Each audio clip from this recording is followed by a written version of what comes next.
Antalya'nın mor üzümü severler boyuzu aley.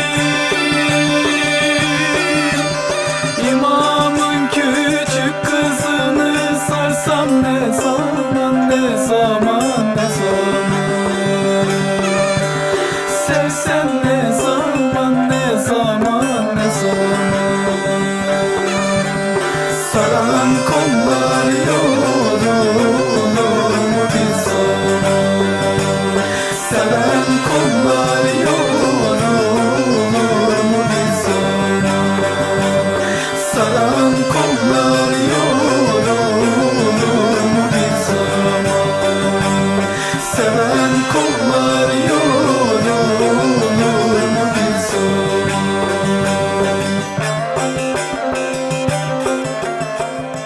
Sevgili izleyenlerimiz, bu hafta Antalya'dayız. Antalya Yörükler Derneği'nin düzenleyeceği 3. Yörük Türkmen Çalıştayı'nı Kültür Kervanı ekibi olarak sizler için ekranlara taşıyacağız. Sizler de ekranlarınız başında. İzleyenlerimiz, Antalya Yörükler Derneği'nin düzenleyeceği Yörük Türkmen Çalıştayı'na bizler geldik. Sizler de ekranlarınızın başına hoş geldiniz. Abdullah Tuman 3 günü işlemiş, kendi dilinden bizlere aktaracak. Sayın Başkanım, öncelikle emeğiniz bol olsun. Ve çok yoğun bir program bekliyor bizi. Teşekkür ederim. Öncelikle hoş geldiniz. 3. Türkiye Ulusal Ölçekli Yörük Türkmen Çalıştayı bugün resmi açılışla başladı. Sergi açılışımız var. Resim sergisi, milli mücadele ile ilgili resimler var. Yörüklerin yaşantılarıyla, hayat tarzlarıyla ilgili resimler var. Keçe sanatı var. El sanatları var. Onların açılışlarını yapacağız. Açılışa müteakip İstiklal Marşı, saygı duruşu, sonra bizim bir slide gösterimiz var Yörükler Derneği'nin. Slide gösterisinden sonra da protokol konuşmaları ve eğlencemiz var. Bizim bu sene 25. yılımız. 25. yılımızda keşkek, Türk bayraklı keşkek keseceğiz. Herkes pasta keser, biz de keşkek keseceğiz. Bizim şeyimiz de o. Bugünü bu şekilde tamamlıyoruz. Medya ödüllerimiz var 25. yıl adına, değil mi? Bunlar da çok önemli bugün. Ulusal medyadan katılacaklar. Evet, ulusal medyadan katılacaklar. Medya ödüllerimiz var. 14 tane ulusal gazetemize, televizyonumuza medya ödülleri vereceğiz. Bunlar bu medya ödüllerini bize olan ilgilerini dikkate alarak belirledik. Yani yörüklerle ilgili haber yapan işte ATV, A Haber, Ülke TV, Kanal 7, Fox TV var, Akit TV var, işte Yurt Haber var. Yani var, yani bir yıl. Onlar bugün ödül alacaklar 25. yıl adına. Evet. Onlar ödüllerini alacaklar. Ve bu birinci günümüzü tamamlıyoruz. Peki de ondan sonra da TRT İstanbul Radyosu'ndan gelen bir sanatçımız Uğur Önür konseriyle de geceyi tamamlayacağız herhalde, değil mi? Evet. Uğur Önür konseriyle de geceyi tamamlayacağız. Siz bana destek olun, bayağı bir yoruluyoruz. Yok, yoğunluk vardı, biz de akışı aldık, takip etmeye çalışıyoruz efendim. Yarın öğleden önce 2 oturum olmak kaydıyla, öğleden sonra da 2 oturum, 4 oturumla Cuma gününü tamamlıyoruz. Öğleden önce ilk 2 oturum tarih üzerine. Öğleden sonra sosyoloji. 4 oturumla da tamamlıyoruz Cuma günü. Cumartesi günü öğleye kadar 2 oturumumuz var. Halkiyat var orada. Halk kültürüyle ilgili. Ve öğleden sonra da Türk dili var tabii. Oturumun birisi de Türk dili. Öğleden sonra da 350'ye yakın dernek katılacak. Bir kısmı arkadaşlarımızın geldi, bir kısmı yarın geliyorlar. Onlarla kendi aramızda diyalektiği nasıl geliştiririz? Kendi aramızda birlik kültürünü, beraber hareket etme kültürünü nasıl geliştirir? Onlar üzerinde de çalışmaya başlayacağız. Bu çalışma pazar günü öğleye kadar devam edecek. Pazar günü öğlende sonuç bildirisiyle programımızı bitireceğiz.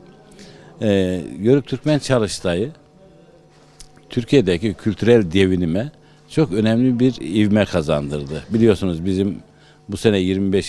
şölenimizi yapacağız. Uluslararası Büyükşehir Belediyesi ile birlikte. Getirdiği havayla o 25 yıllık kültür hareketlerini Çalıştay bilimsel yönüyle biraz geçti gibi bir şey. Bu da bizi mutlu ediyor. Önemli olan bilimin öne çıkması, bilimi öne çıkarmak. Bu da bizi mutlu ediyor. Çalıştay'ı biz tek başımıza yapmadık. Bizim en büyük ortağımız, ana sponsorumuz Muratpaşa Belediyesi ve dolayısıyla Ümit Uysal Başkanıma çok teşekkür ediyorum burada. Arkasından Kepez Belediyesi ortağımız Hakan Tütüncü Başkan'a teşekkür ediyorum. Döşemealtı Belediye Başkanımız ortağımız Turgay Genç Başkanıma teşekkür ediyorum. Yine ortağımız Akdeniz Üniversitesi Mustafa Ünal, Profesör Doktor Mustafa Ünal hocamıza çok teşekkür ediyorum. Ve 5. ortak da Antalya Yörükler Derneği. Birlik ve beraberlik, bütünlük içerisinde insanlar nasıl bir arada program yapabilirin örneğini gösteriyoruz biz. Özellikle Türkiye'nin içinde bulunduğu şartlarda parti gözetmeksizin, siyasi görüş gözetmeksizin, siyasilerimizin ortak müşterekte katkı koyarak nasıl bir kültürel hizmet veririz, bir kültür hizmeti veririz, onu başardılar. Ben özellikle o iki partili, AK Parti ve CHP'li belediye başkanlarımızı tebrik etmek istiyorum. Buradan şu anlam çıkıyor, yörük kültürü çatı kültürdür. Anadolu'nun birliğinin sembolüdür yörük kültürü. Türk milletinin dünden bugüne geleceğidir yörük kültürü. Onun için bu çatı kültürde insanlar ideolojilerini, siyasi görüşlerini bir kenara bırakıp aynı amaçlar doğrultusunda bir araya gelebiliyor. Medya da öyle. Ben baktım medyada kendi aralarında müthiş bir ilgi, alaka, kendi aralarında özgüvenle bir tavır sergilediler. Hiç birbirlerine karşı. Aslında normal izlediğimizde sanki rekabet, ciddi bir rekabet var evet, değil mi efendim? Ama Bunlar işin çok aslında önemli. vardır o. Bak işin aslında o vardır ama insanlar demek ki havasını bulduğunda, insanlar bulunduğu ortamda sevgi hakimse o sevginin artık esiri oluyorlar. Yani her insan o sevginin esiri olmalı. Türkiye Bunu da medya sektöründe zaten bu akşam verilecek olan ödüllerde de göreceğiz. O birlik ve beraberliği. Çünkü farklı kulvarlardan ulusal dalda da çok ciddi ödüller var bu akşam. ödülleri deyince bizim yerel medya ödüllerimiz de var. Bunun yanında kültür faaliyetleri yapan televizyon programcılarımıza da var. Mesela Kültür Kervanı ödül alacaklardan birisi. Teşekkür ediyoruz Sayın Başkanım, sağ olun. Çok teşekkür ediyoruz. Sevgili Mevlüt Öncel Bey'i de hakikaten tebrik ediyorum. Cephe cephe koşuyor. Bir kalite kazandırdı işin aslı. Çünkü medya halka taşımazsa bunu yapılan şey yapıldığı yerde kalır. Yani, Gelenlerle sınırlı kalır değil mi Sayın Başkanım? Bunlar da çok önemli. onun için sizin yaptığınız programlar, sizin yapılmış programları halka iletmeniz, halkın evlerine kadar götürmeniz, insanların televizyonlar vasıtasıyla bu kültürün daha da gelişmesine, daha da ivme kazanmasına katkı sağlıyor. Onun için medya çok önemli bir değer, önemli bir de güç. Medyada kuvvetli olmak lazım. Kesinlikle. Özellikle yani toplumda kültür hareketleriyle bu toprakların kardeşliğini, birliğini işleyen STK'lar medya ile işbirliği içerisinde olsa Türkiye'de birçok sorun çözülür. Çünkü çağımız bir yerde de sivil örgütlenme çağı. Yani bu STK'ları sivil örgütlenmeye çağımız davet ediyor. Artık insanlar kendi aralarında örgütleşerek, kendi aralarında bir araya gelerek sorunlarını çözüyorlar. Onun için medyanın gücü burada kendini gösteriyor. Medya toplumun sesi, örgütlenmede birlikte hareket etme kültürü. Aslında sizler malzemeleri hazırlıyorsunuz. Evet, yemek pişmeye hazırken basın mensupları ve bizim gibi bu sektörde çalışan arkadaşlar da hazırlanmış malzemeleri en iyi şekilde pişirip halkın önüne koymak için geliyorlar. Yani. Aslında bu işi başlatan aynı zamanda da yörük kültüründe bu ateşi yakanlardan da birisiniz. Bu bağlamda sizin kıymetiniz ve değeriniz çok önemli Sayın Abdullah Tuma. teşekkür ederim. O konuda mütevazi olmayacağım. Türkiye'nin ilk Yörük Derneği'dir. Antalya Yörükler Derneği. Çoban ateşi, Yörük ateşi Antalya'da yandı. Bugün Türkiye'nin dört bir yanında bu ateş yanıyor. Ve Türkiye'nin dört bir yanından da geldiler. İşte Balkanlardan tutun Rusya Federasyonu'na, Türkistan'dan tutun Orta Doğu'ya kadar katılımcılar var. Ve hepsi de birbirine karşı özlem dolu. Yani bizim 7 bölgemizden gelen dernek başkanları arkadaşlarımızla şunu gördüm bugün. Yan yana oturuyorlar, sohbet ediyorlar ama hala özlemleri bitmiyor. İnsan yanındaki insanı özler mi? Özler. İşte bu Yörük kültürüdür, bu Yörük duruşudur, Yörük tavrıdır. Evet, özellikle de birbirlerine hitap ederken bu benim akrabam, bu benim akrabam şeklinde üzerine basarak vurguluyorlar. Doğudaki de akrabamız, batıdaki de akrabamız. Bu sizin düzenlemiş olduğunuz bu büyük organizasyonda da akrabaların buluşmasında da faydalı oluyorsunuz. Size de çok teşekkür ediyoruz efendim. Bu anlamda biz 100 yıllık, 150 yıllık, 200 yıllık ayrılmış akrabaları buluşturduk. Çok şahitim ben bunlara. Mesela bizim kendimizde aynı şekilde ta anamla kuzenleri küçük yaşta ayrılmışlar. Aşağı yukarı 70 sene sonra falan bir araya geldiler. Hep bu derneklerin organizasyonları sayesinde oldu. Eskişehir'de şahit olduğum, Bilecik Söğüt'te şahit olduğum bir olay anlatayım.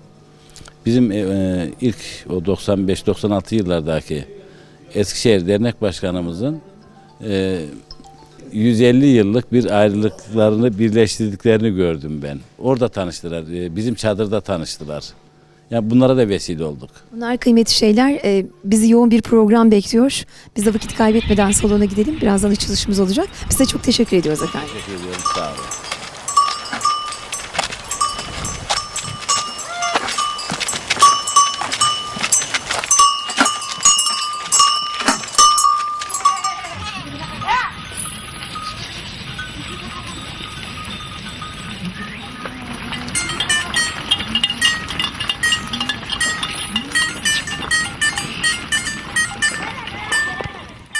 Yörükler binlerce yıldır doğaya uyumlu bir şekilde sürdürdüğü yaşam biçimini yaşadığımız 100 yıla kadar ulaştıran yeryüzündeki nadir kültürlerden birisidir.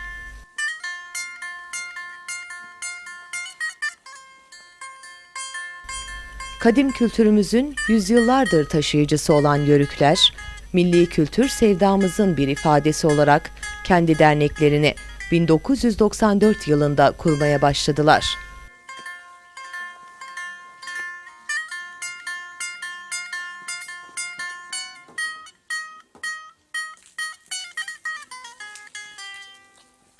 Popüler kültürün toplumumuzda yarattığı erozyonun tahrip gücü karşısında bir dip dalgayla Yörük Türkmen kültürünün sivil toplum kuruluşlarıyla temsil edilmesinde Yörükler Derneği'ni kurarak Türkiye genelinde ve gönül coğrafyamızdaki soydaşlarımız arasında regülatör görevi üstlenmiştir.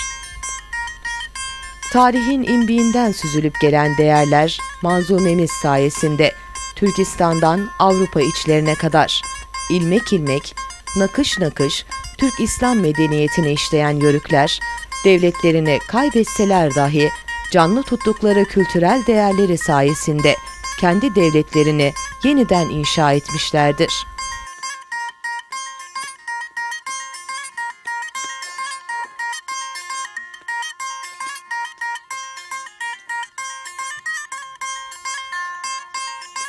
Tarihte kurulmuş bütün Türk devletleri, Türk kültürünün bir ürünü olmasının yanında ya çağdaşıdır ya da devamıdır.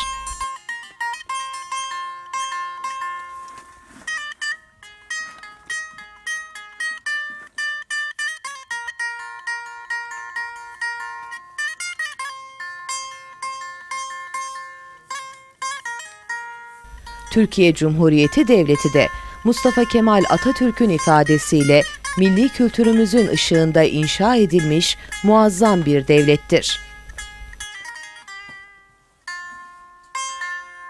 Yörükler, milli kültürümüze sahip çıkarken yerli kültürlerin yaşamasına da ışık tutmuş ve bir zenginlik olarak kabul etmiştir.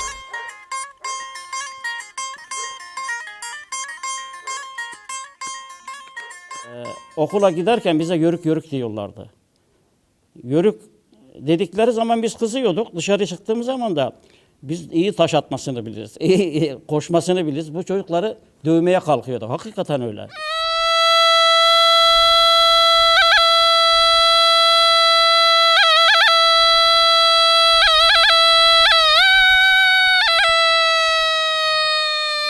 Ben zannediyordum ki ya yörük bir Antalya'da bir Konya'da var. Ama bu derneğin içine girdim gireli Türkiye'nin her tarafında yörük olduğunu öğrendim. Türkiye değil dünyaya açıldı. Hatta şunu söyleyebilirim ki Hasan arkadaşımla 1975 senesinde Kıbrıs'a gittik. Kıbrıslılar söylerdi, Barış Harekatı'na yeni çıkmış. Sizin bu pilotlar yörük varmış sizin orada. Kara sakallı yörükler varmış. Pilotlar hep ondanmış. Bunlar nasıl bir adam, niye deniyor bu diye sorarlardı. En son herhalde duyduğuma göre Yörükler Derneği Kıbrıs'ta bile kuruldu.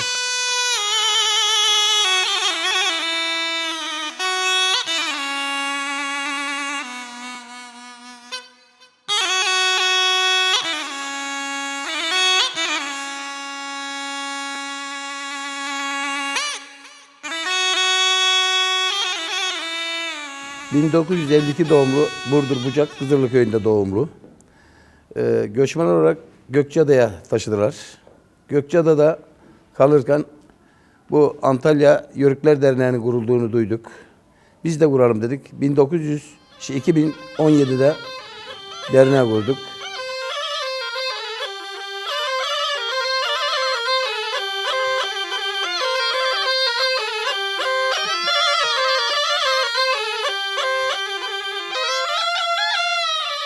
Şimdi 95 öncesi ve sonrasına bakacaksınız. 95 öncesinde yörüklüğünü gizleyen, yörük olmaktan adeta utanan, sıkılan bir toplum vardı Türkiye'de. Neden olduğunu bir türlü bilemeyiz. Bazı deyimler de kulaktan kulağa gelmiş. Birisi demiş ki ağaçtan maşam olur, yörükten paşam olur. Tam tersi. Demirden maşa olur, yörükten paşa olur. İşte Atatürk en güzel örnektir. Atatürk ne diyor bakın. Arkadaşlar, gidip Torus Dağları'na bakınız. Eğer orada bir tek yörük çadırı görürseniz ve o çadırda duman tütüyorsa biliniz ki bu dünyada hiçbir güç ve kuvvet asla bizi yenemez. Ne büyük bir söz, ne büyük bir özgüven, ne büyük bir onur yörükler için. Bizim evlerimizde yaylaya geçti. Fernand Braudel'in bir sözüyle başlamak istiyorum. Kültürler son nefeslerini yüksek dağların zirvesinde verir diyor Fernand Braudel. Biz de Türk kültürünün kadim bekçiler olan yörükler son nefeslerini hiç de vermeye niyetli değiliz. O yüzden diyoruz ki bu Türk kültürü aşınmayacak ve biz bunun aşınmaması için gereken mücadeleyi hem akademik anlamda hem de sosyo-kültürel anlamda vermeye devam edeceğiz. Bu bağlamda baktığımız zaman sevgili Peygamber Efendimizin de bir çoban olduğunu ve onun da koyun güttüğünü hepimiz biliyoruz. Sahabelerden birisi geliyor, diyor ki ya Resulallah bütün peygamberler koyun gütmüştür. Doğru mudur diyor.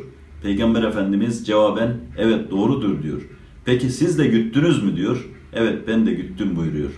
Dolayısıyla bir peygamber mesleği olan çobanlık ve kadim yörük kültürü, konar göçer hayat tarzı yok olmaya ve sonlandırılmaya asla müsaade edilmemeli. Bu bağlamda 1994 yılında Antalya Yörükler Derneği'ni kurarak bu kültüre büyük katkı sağlayan Antalya Yörükler Derneği Başkanımız Sayın Abdullah Duman'ın öncülüğünde yakılan yörük ateşinin artık ayyuka çıktığını hepimiz görüyoruz.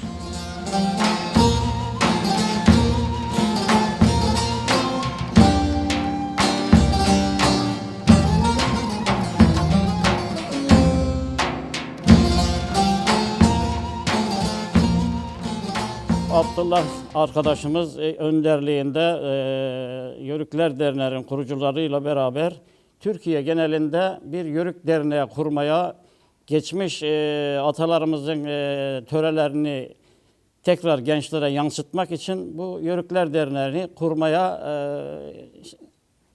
kurmak istedik. Genç olanlara da sokakta ündürdünüz yalınız.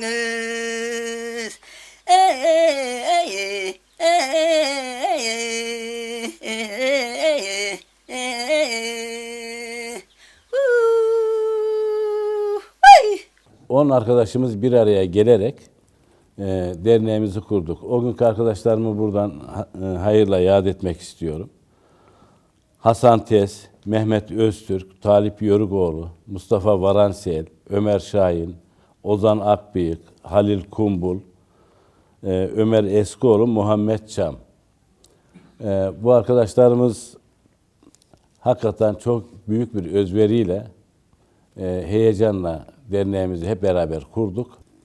İsimlerinden özellikle bahsetmek istediğim Kemal Akbıyık vardır. Bunların yanında Cevat Alp vardır, Ekspres Gazetesi'nin eski sahibi. Sürekli bizi basında zinde tuttu. Sürekli bizi basında anlattı. Ali Koç var, namı değer Koca Muhtar, Sütçülerin. Ayrıca rahmetli Hüseyin Koca, Karakoyun yörüklerimizden. Hüseyin Öz vardır, Eğirdir Turun sahibi. İsa Akdemir, bizim siyasetçilerimizden. Tabii biraz da kendi soyuma pay çıkarmak istiyorum Recepli yörüklerine. Hepsine buradan 7'den 70'e hepsine buradan teşekkür etmek istiyorum. Yörükler Derneği'nin faaliyetlerinde bizleri hiç boş bırakmadılar, hiç yalnız bırakmadılar. 7'den 70'e çor çocuk her zaman katılarak hakikaten de büyük güç kattılar Yörükler Derneği'nin organizasyonlarında. Bunların yanında beylerimiz var. Tabii bu hareketin sosyolojik, kültürel, ekonomik bir yığın boyutu var. Süleyman Sural rahmetli anıyorum. Allah rahmet eylesin. Zafer Yörük, Yörük beylerimizden yine. Ömer Fettahoğlu, Osman Çiçekdağ ve son 2 yıldır da beyliğimizi yapan Hamdi Sarıca. Hamdi Sarıca bir işi yaparken 3 yıl üst üste yapmadan kesin bırakmaz. Hoşuna da giderse herhalde ömrü vefa ettiğince de devam eder. Böyle bir gönüllü arkadaşımız, gönüllü kardeşimiz. Kendisi atasporlarımıza çok katkı sağlıyor. Bazı spor kulüplerine katkı sağlıyor. Bunun dışında yörük kültürüne sağladığı katkı tartışılmaz. Hamdi Sarıca sayesinde Antalya Yörük Beyi, Türkiye'nin beyler beyi gibi olmaya başladı. Denizin mavisinde yok olur deli gönlüm, nazar eder toroslara yol alır deli gönlüm. Denizlerin mavisinde yok olur deli gönlüm, nazar eder toroslara yol alır deli gönlüm. Yörük Türk'ün özüdür, kulağıdır gözüdür, vatan millet ve bayrak yörüğün ilk sözüdür. Yörük Türk'ün özüdür, kulağıdır gözüdür, vatan millet ve bayrak yörüğün ilk sözüdür. 95'li 94'lü yıllarda da Abdullah Başkan'ın başkanlığında ilk derneğimiz Türkiye'de kurulmuştur. Yer temininde de büyük katkılarımız olmuştur. Çok güzel şeyler yaptı derneğimiz ve başkan başta olmak üzere, Allah razı olsunlar. Bir hayli sayılarda beylerimiz geldi geçti zaman zaman derneğimizin başına. Hepsinin büyük katkıları vardır.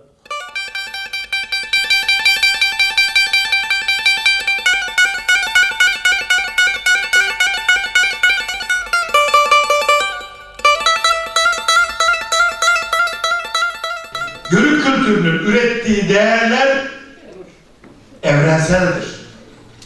Sadece bizim milletimize has değildir. Bizim milletimize has bir demlenmiş yaşam şeklidir ama değerler manzumesi olarak bütün dünyaya ışık tutabilecek niteliktedir. İşte bu çalıştayları o yüzden yapıyoruz. Dünyaya da ışık tutsun memleketimizin geleceğine de ışık tutsun.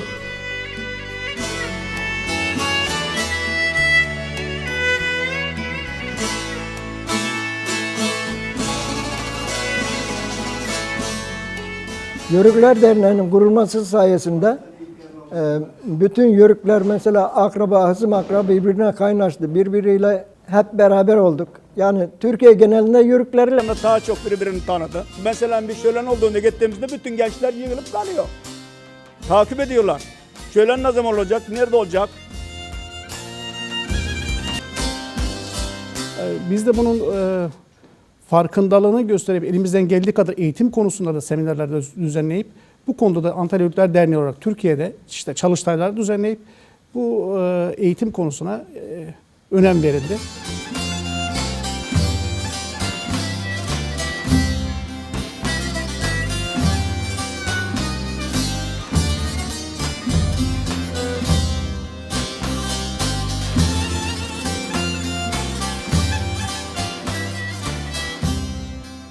Nereden nereye gidiyoruz'a baktığımızda aynı gemide yaşıyoruz. Onun için bu kadim kültürümüze ne koyabilirsek, ne hizmet edebilirsek mutlu oluyorum. İnsanların bir araya gelmesi, bu şenliklerde, şölenlerde sadece insanların bir araya gelmesiyle oradaki etkinlikle kalmıyor, dostluklar ediniliyor. Bugün Türkiye'nin neresine gidersen git, bir Yörük kardeşin, Yörük Dernek Başkanı bir kardeşi gibi karşılıyor ve inanılmaz bir bağ kuruluyor böyle. Bu birliklerde de vatan, millet, bayrak sevgisi pekiştiriliyor. Gençlerimiz buna aşılanıyor ve şu an çok sevindirici olan yönü Akdeniz Üniversitemizin başlamasıyla önce YÖRKAM, Yörük Kültürü Araştırma Geliştirme Merkezi, sonra da gençlerimize sahip çıkıp ÜNÜYÖR, Üniversite Yörük Gençlik kurulması ve buradan da tüm ülkemiz içerisindeki şu an 12-13 tane üniversiteye yayılması ve şu an yapacak olduğumuz çalıştayda da 40'a yakın Türkiye'den ve dünyadan önemli hocaların, tarihçilerin, sosyologların gelmesi, bu işe el atması gerçekten insanı o kadar duygulandırıyor ki mükemmel bir şey. Tabii bunlar olurken sizlerin emeği çok büyük. Çünkü siz öncülük etmeseydiniz, bu hareketi başlatmış olmasaydınız üniversiteler de el atmazdı. Bizler de duymamış olurduk.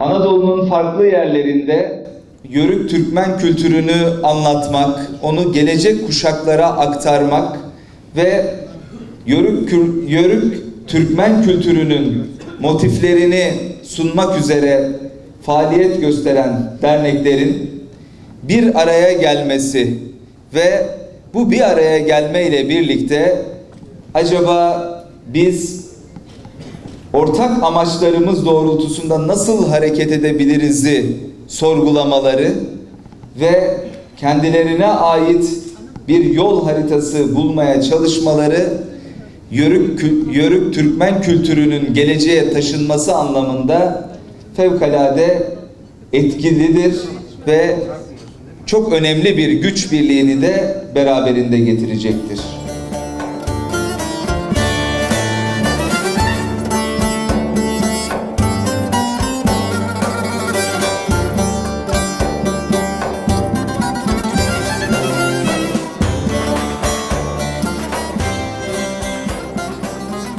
Yörük Kültür Hareketi bilerek, düşünülerek ve neticeleri hesap edilerek başlatılmış bir kültürel harekettir.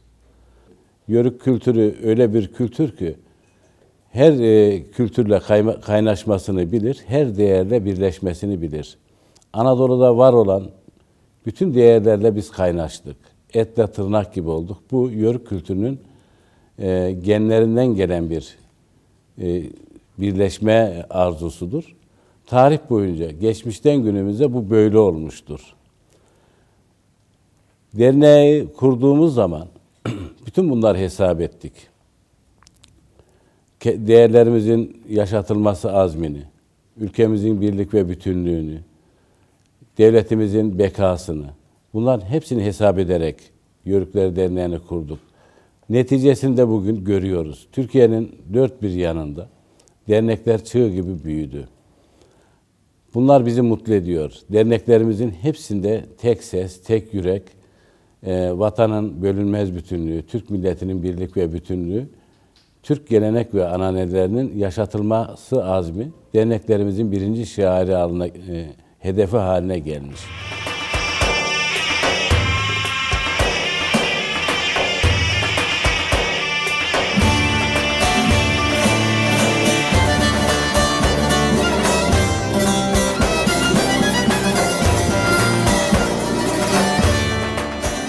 Tarihi bilmeyen, tarihine sahip çıkmayan, Yörüklüğü idrak etmeyen bir millet olamaz. Hele hele Türk milleti gibi.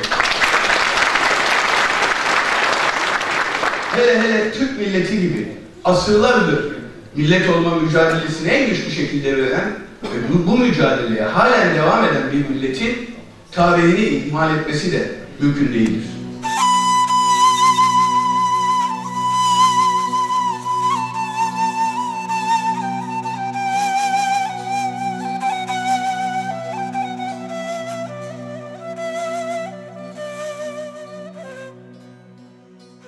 Bu dernek daha 60'lı 50'li yıllarda kurulsaydı kaybolan eserlerimiz meydana çıkardı.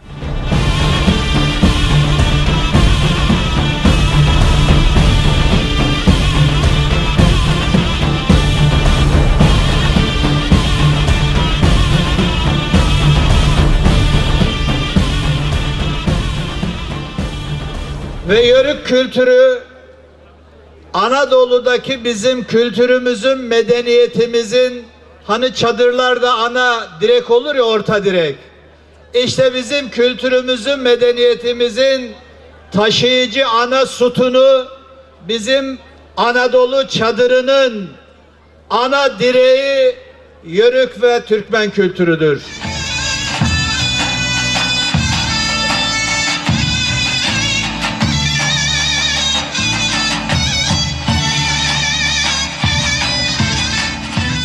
Antalya Yörükler Derneği 1994 yılında kurulduğunda biz gençlik kolları, gençlerle temsil ediyorduk. Tabii ki o yıllarda işte Antalya Yörükler Derneği olmadan önce Antalya'da yörüklük, ya da daha doğrusu işte Türkiye'de yörüklük tanınmıyordu. Hatta yörüğüm dediğin zaman biraz da hakir görünüyordu. Yani yörük çocuğu işte bir şey bilmez, toplumda yeteri kadar itibar görmüyordu. Dolayısıyla biz bunu okumuş kesim olduğumuz için liselerde, işte mektepli kısımlarda daha çok hissediyorduk. Diğer öğrencilerin bakış çok daha farklıydı. Yörükler Derneği kurulduktan sonra, aktiviteler çoğaldıktan sonra tabii toplumda ağır ağır bakış açısı değişmeye başladı. Biz bunu kendimiz özellikle gençler arasında gözlemliyorduk. Hatta ağır ağır yörüğün demek moda haline geldi. Bunda Antalya Yörükler Derneği'nin yadsınamaz büyük bir katkısı var. Çünkü Türkiye genelinde bu hareketin ilk başlangıcını temsil eden bir sivil toplum örgütü. Dolayısıyla biz o konuda yörük kültürüne verdiği destekten dolayı Antalya Yörükler Derneği'ne sonsuz derece teşekkür ederiz. Bu kültürün tanıtılmasında, yaşatılmasında ve ileriye aktarılmasında çok büyük bir fonksiyonu var. Ve hala da bu konuda cansiparane bir şekilde Abdullah Duman önderliğinde çalışmalara devam etmektedir. Askerimiz cephede savaşıyor ama Adıyaman'daki vatandaşlarımızdan Amasya Suluova'daki muhtarlarımıza, ülkemizdeki Suriyelilerden, yaşadıkları çadırlardan seslerini duydukları tanklarımızın önüne gelip kurban kesen yörüklerimize kadar tüm milletimiz onlarla birlikte olmak için işte burada olduğu gibi can atıyor. Dünyada bizden başka ucunda şehadetin olduğu bir mücadeleye böylesine gönüllü olarak, böylesine aşkla, böylesine sevda ile koşmak isteyen bir başka millet tanımadım, tanımıyorum. Çadırlardan geldim oğlum. Bunlar hep evletimiz. Bizi belki en iyi anlatan bir şiir. Dört nala gelip uzak Asya'dan, Akdeniz'e bir kısrak başı gibi uzanan bu memleket bizim. Bilekler kan içinde, dişler kenetli, ayaklar çıplak ve ipek bir halıya benzeyen toprak. Bu cehennem, bu cennet bizim. Ne de güzel söylemiş değil mi? Geldiğimiz yeri de, bulunduğumuz coğrafyayı da ve bizim doğaya ve diğer kesimlere karşı olan direncimizi de çok iyi anlatan bir şeydir. Geçmişini unutan toplumlar geleceğe bakamazlar. Bir anlamda onları yapıyoruz biz. Bu coğrafya, Türkiye Cumhuriyeti Devleti bir yörük toplumunun devletidir. Böyle bakacağız. Kimi 1000 yıl önce yerleşik düzene geçmiş, kimi 500 yıl önce. Bizler de belki son dönemlerde yerleşik düzene geçenleriz. Ama hepimiz biriz ve kardeşiz.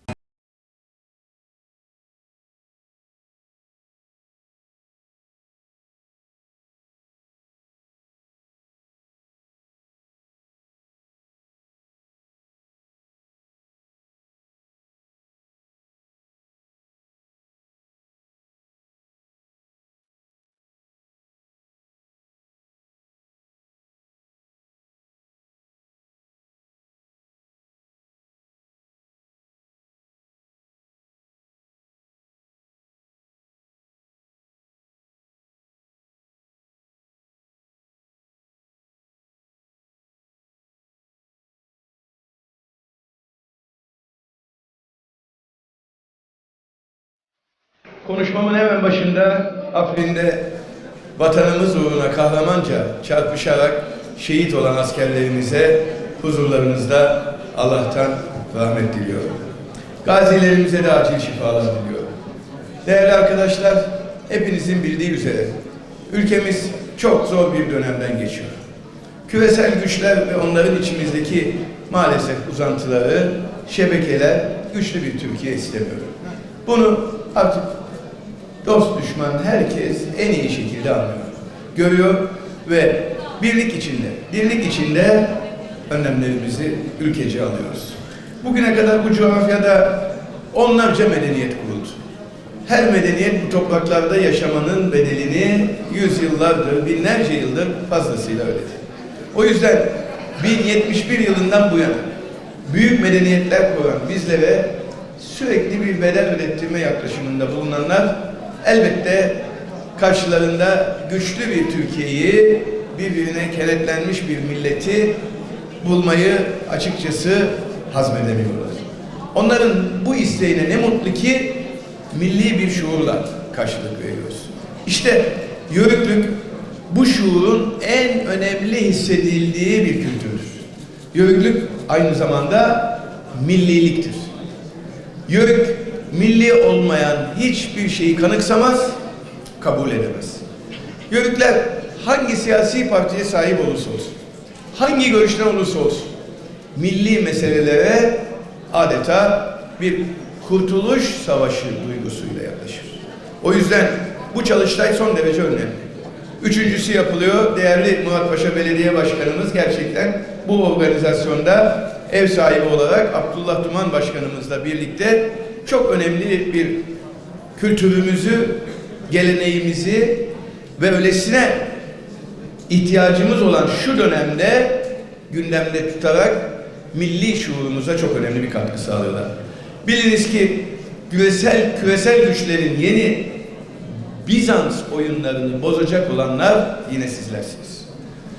Ülkemizin her köşesinden çalıştaya katılan değerli akademisyenlerimizin katılımları yörük kültürümüzün önemini de ayrıca vurgulamış, beni de fevkalade mutlu etmiştir. Bu çalıştaya katılan kıymetli akademisyenlerimizin milli kültürümüzü yaşatma konusunda çok önemli bir katkı koyduklarının altını bir kez daha çizmek isterim.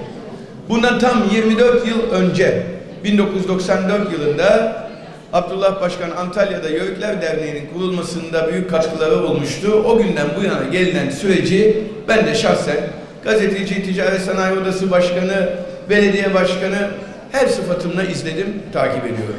Gerek belediye başkanlığı yaptığım dönemde, gerekse diğer görevlerinde her zaman yörük kültürünün tanınması, gelişmesi ve bilimsel çalışmalara imza atılması için şahsen elimden gelen bütün desteği verdim. Bu çalıştayın bugün yapılıyor olması, bu 1994 yılında küçücük adeta bir yerde kurulan bir dernek ve onun başkanı Abdullah Duman sayesinde gerçekleşmiştir. Tabii ki ona destek veren çalışma arkadaşlarıyla birlikte. O dönem belki de yeterince önemsenmeyen bu konu bir anda bir çığ gibi bütün illerde karşılık buldu.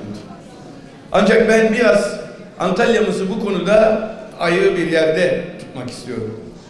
Antalya, yörük kültürünün gelişmesinde şüphesiz en önde gelen şehirlerden birisi olmuştur. Kıvılcımı yakanlardan Allah razı olsun. Bu vesileyle geçtiğimiz günlerde hayatını kaybeden benim de çok kıymetli mesai arkadaşım, Yörüklerin ağabeyi Mustafa Kaya ağabeyimizi buradan bir kez daha yad etmek isterim. Allah mekanını cennet etsin.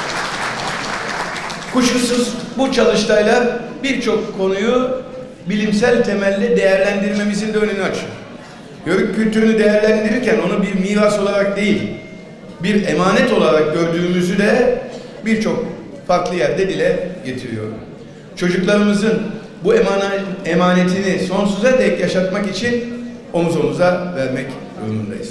Kendi toplumuna yabancılaşan bazı yöneticilerin zaman zaman söylediği cümlelere baktığımızda kültürümüze çıkmanın milletimizin bekasına sahip çıkmak olduğunu net bir şekilde anlıyoruz. Az önce çok kıymetli sunucu arkadaşımız ifade ettiler. Gazi Mustafa Kemal Atatürk gidip Toros Dağları'na bakınız. Eğer orada bir tek yörük çadırı görürseniz ve o çadırda bir duman tutuyorsa şunu çok iyi biliniz ki bu dünyada hiçbir güç ve kuvvet asla bizi yenemez. İşte ne mutlu ki Toroslarda tüten duman ülkemizin her yerinde tutuyor. Bu duman Çanakkale'de, Kurtuluş Savaşı'nda. 15 Temmuz'da her zaman tüttü, bu ocaklar asla sönmedi ve sönmeyecektir. Ben değerli katılımcılarımıza, saygıdeğer bilim insanlarımıza, Yörükler Kültür Dayanışma ve Yardımlaşma Derneğimizle birlikte daha önce de önemli bir hizmeti ifa ettiğimizi söylemiştim. Yörük Festivalimiz de inşallah bu sene 4.'sünü gerçekleştireceğiz ve şehrimize böylesine uluslararası bir Yörük Festivali'ni kazandırdığımızdan dolayı ben de şahsen onur duyuyorum. Bu çalışmalar, bugünkü çalıştay, Yörük Festivalimiz, Yörük kültürünü Antalya'nın marka değerlerinden de birisi yapmaya başladı. Bu vesileyle milli ve manevi değerlerimizi gelecek nesillere aktararak bizi biz yapan, bizi ayakta tutan, unutulmayan yüz tutmuş değerlerimizi gün yüzüne çıkarmayı çok önemli bir görev olarak kabul eden bir belediye başkanı olarak da her zaman sizlerin yanınızda olduğumu bilmenizi isterim. Değerli katılımcılar, çok kıymetli misafirler, az önce de söylendiği gibi biraz sonra hemen buradan havaalanına geçerek Ankara'da bir toplantıya katılmak için aranızdan erken ayrılmak durumundayım. Ancak daha önce de bu bilimsel toplantılarda ortaya konulan bütün tartışmaları Yörük kültürümüzün yaşatılması adına büyük bir kazanç olarak değerlendirdiğimi ifade etmek istiyorum. Hepinize saygılar, sevgiler sunuyorum. Hoşça kalın.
Saygıdeğer konuklar, Adriyatik'ten Türkistan'a kadar yerli değerlerle kaynaşma yaşayan ve bunu zenginlik sayan Türk milletinin kültürel altyapısını oluşturan Yörük Türkmen kültürünün meydana getirdiği medeniyete çadır medeniyeti dense yeridir.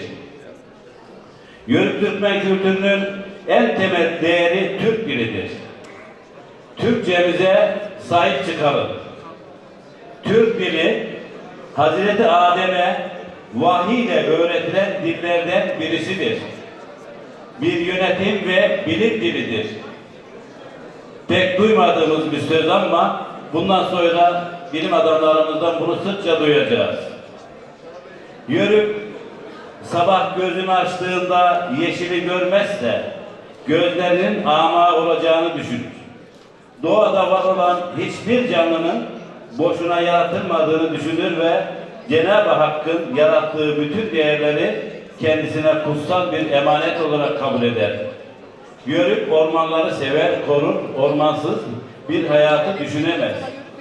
Bundan 60-70 yıl önce Yörüklerin Anadolu'daki orman sayısına eşdeğer malı vardı. Buna rağmen ormanlar çoğalarak gelişip bakir kalıyordu.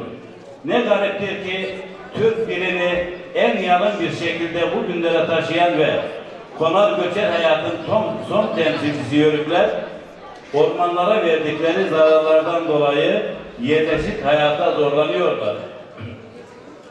Dolayısıyla tabiatta var olan bütün canlı cansız varlıklar Yörükler ayrı kalışlarına ağıtlar yakıyorlar. Maalesef bu ağıtı ancak bir Yörük duyabilir. Çünkü Yörük onlarla konuşma dili geliştirmiş, uyum içinde yaşamayı başarabilen dünyada tek toplumdur.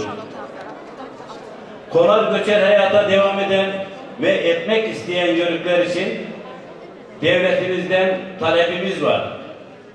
Konar göçer hayatın son temsilcilerinin sosyal güvenliğini, gezici öğretmenlerle çocuklarının eğitimini sağlayıp onlara teşvikler vererek konar göçer hayatın devamlılığının sağlanması hususunda yardımcı olunmasıdır.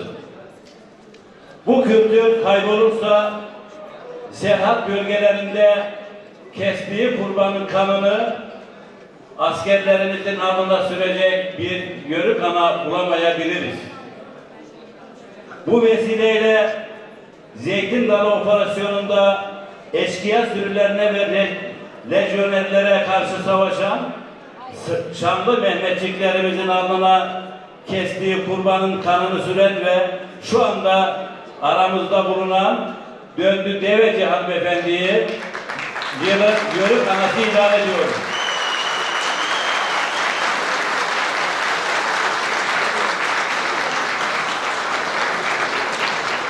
Kıymetli misafirler, bugün milletçe devletlerin kuşatması altındayız. Bütün bunlara içimizdeki işbirlikçilerini de ilave edebiliriz.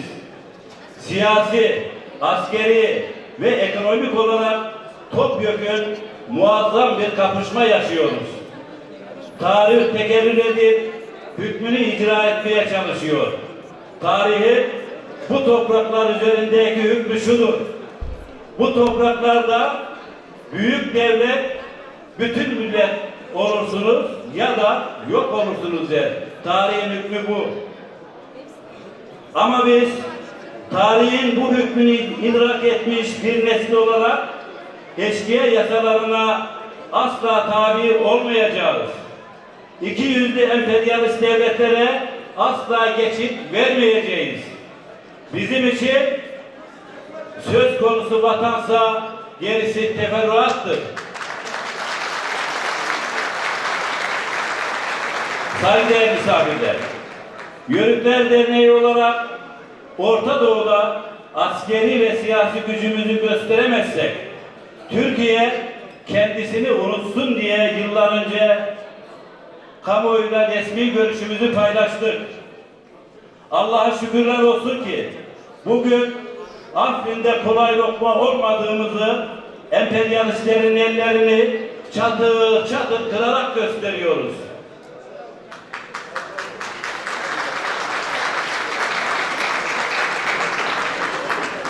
Büyük Yörük Gazi Mustafa Kemal Atatürk, komşuda çıkan bir yangının sadece komşuyu değil, etrafını da yakabileceğini düşünmek gerekir ve tedbir alınmasını öğütler.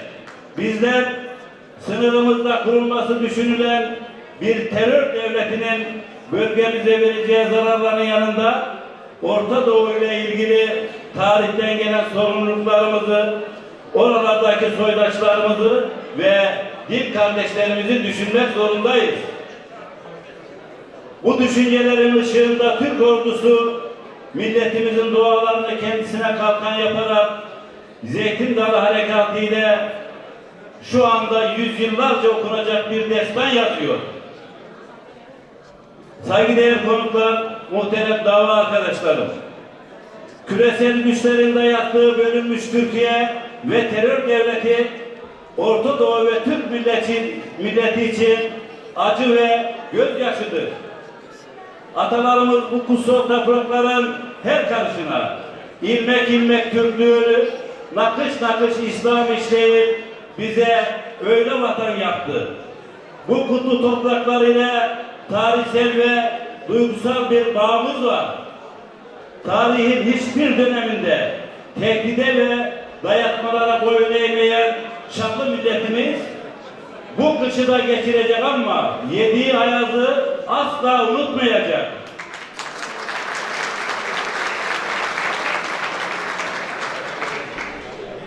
Bu bölgede yani Anadolu'da, sınırlarımızda işbirlikçi teröristlere silah ve lojistik sağlayan başta Amerika Birleşik Devletleri olmak üzere bütün emperyalist devletleri Yörük Türkmen camiası olarak Türk milleti adına terörist devlet olarak ilan ediyoruz.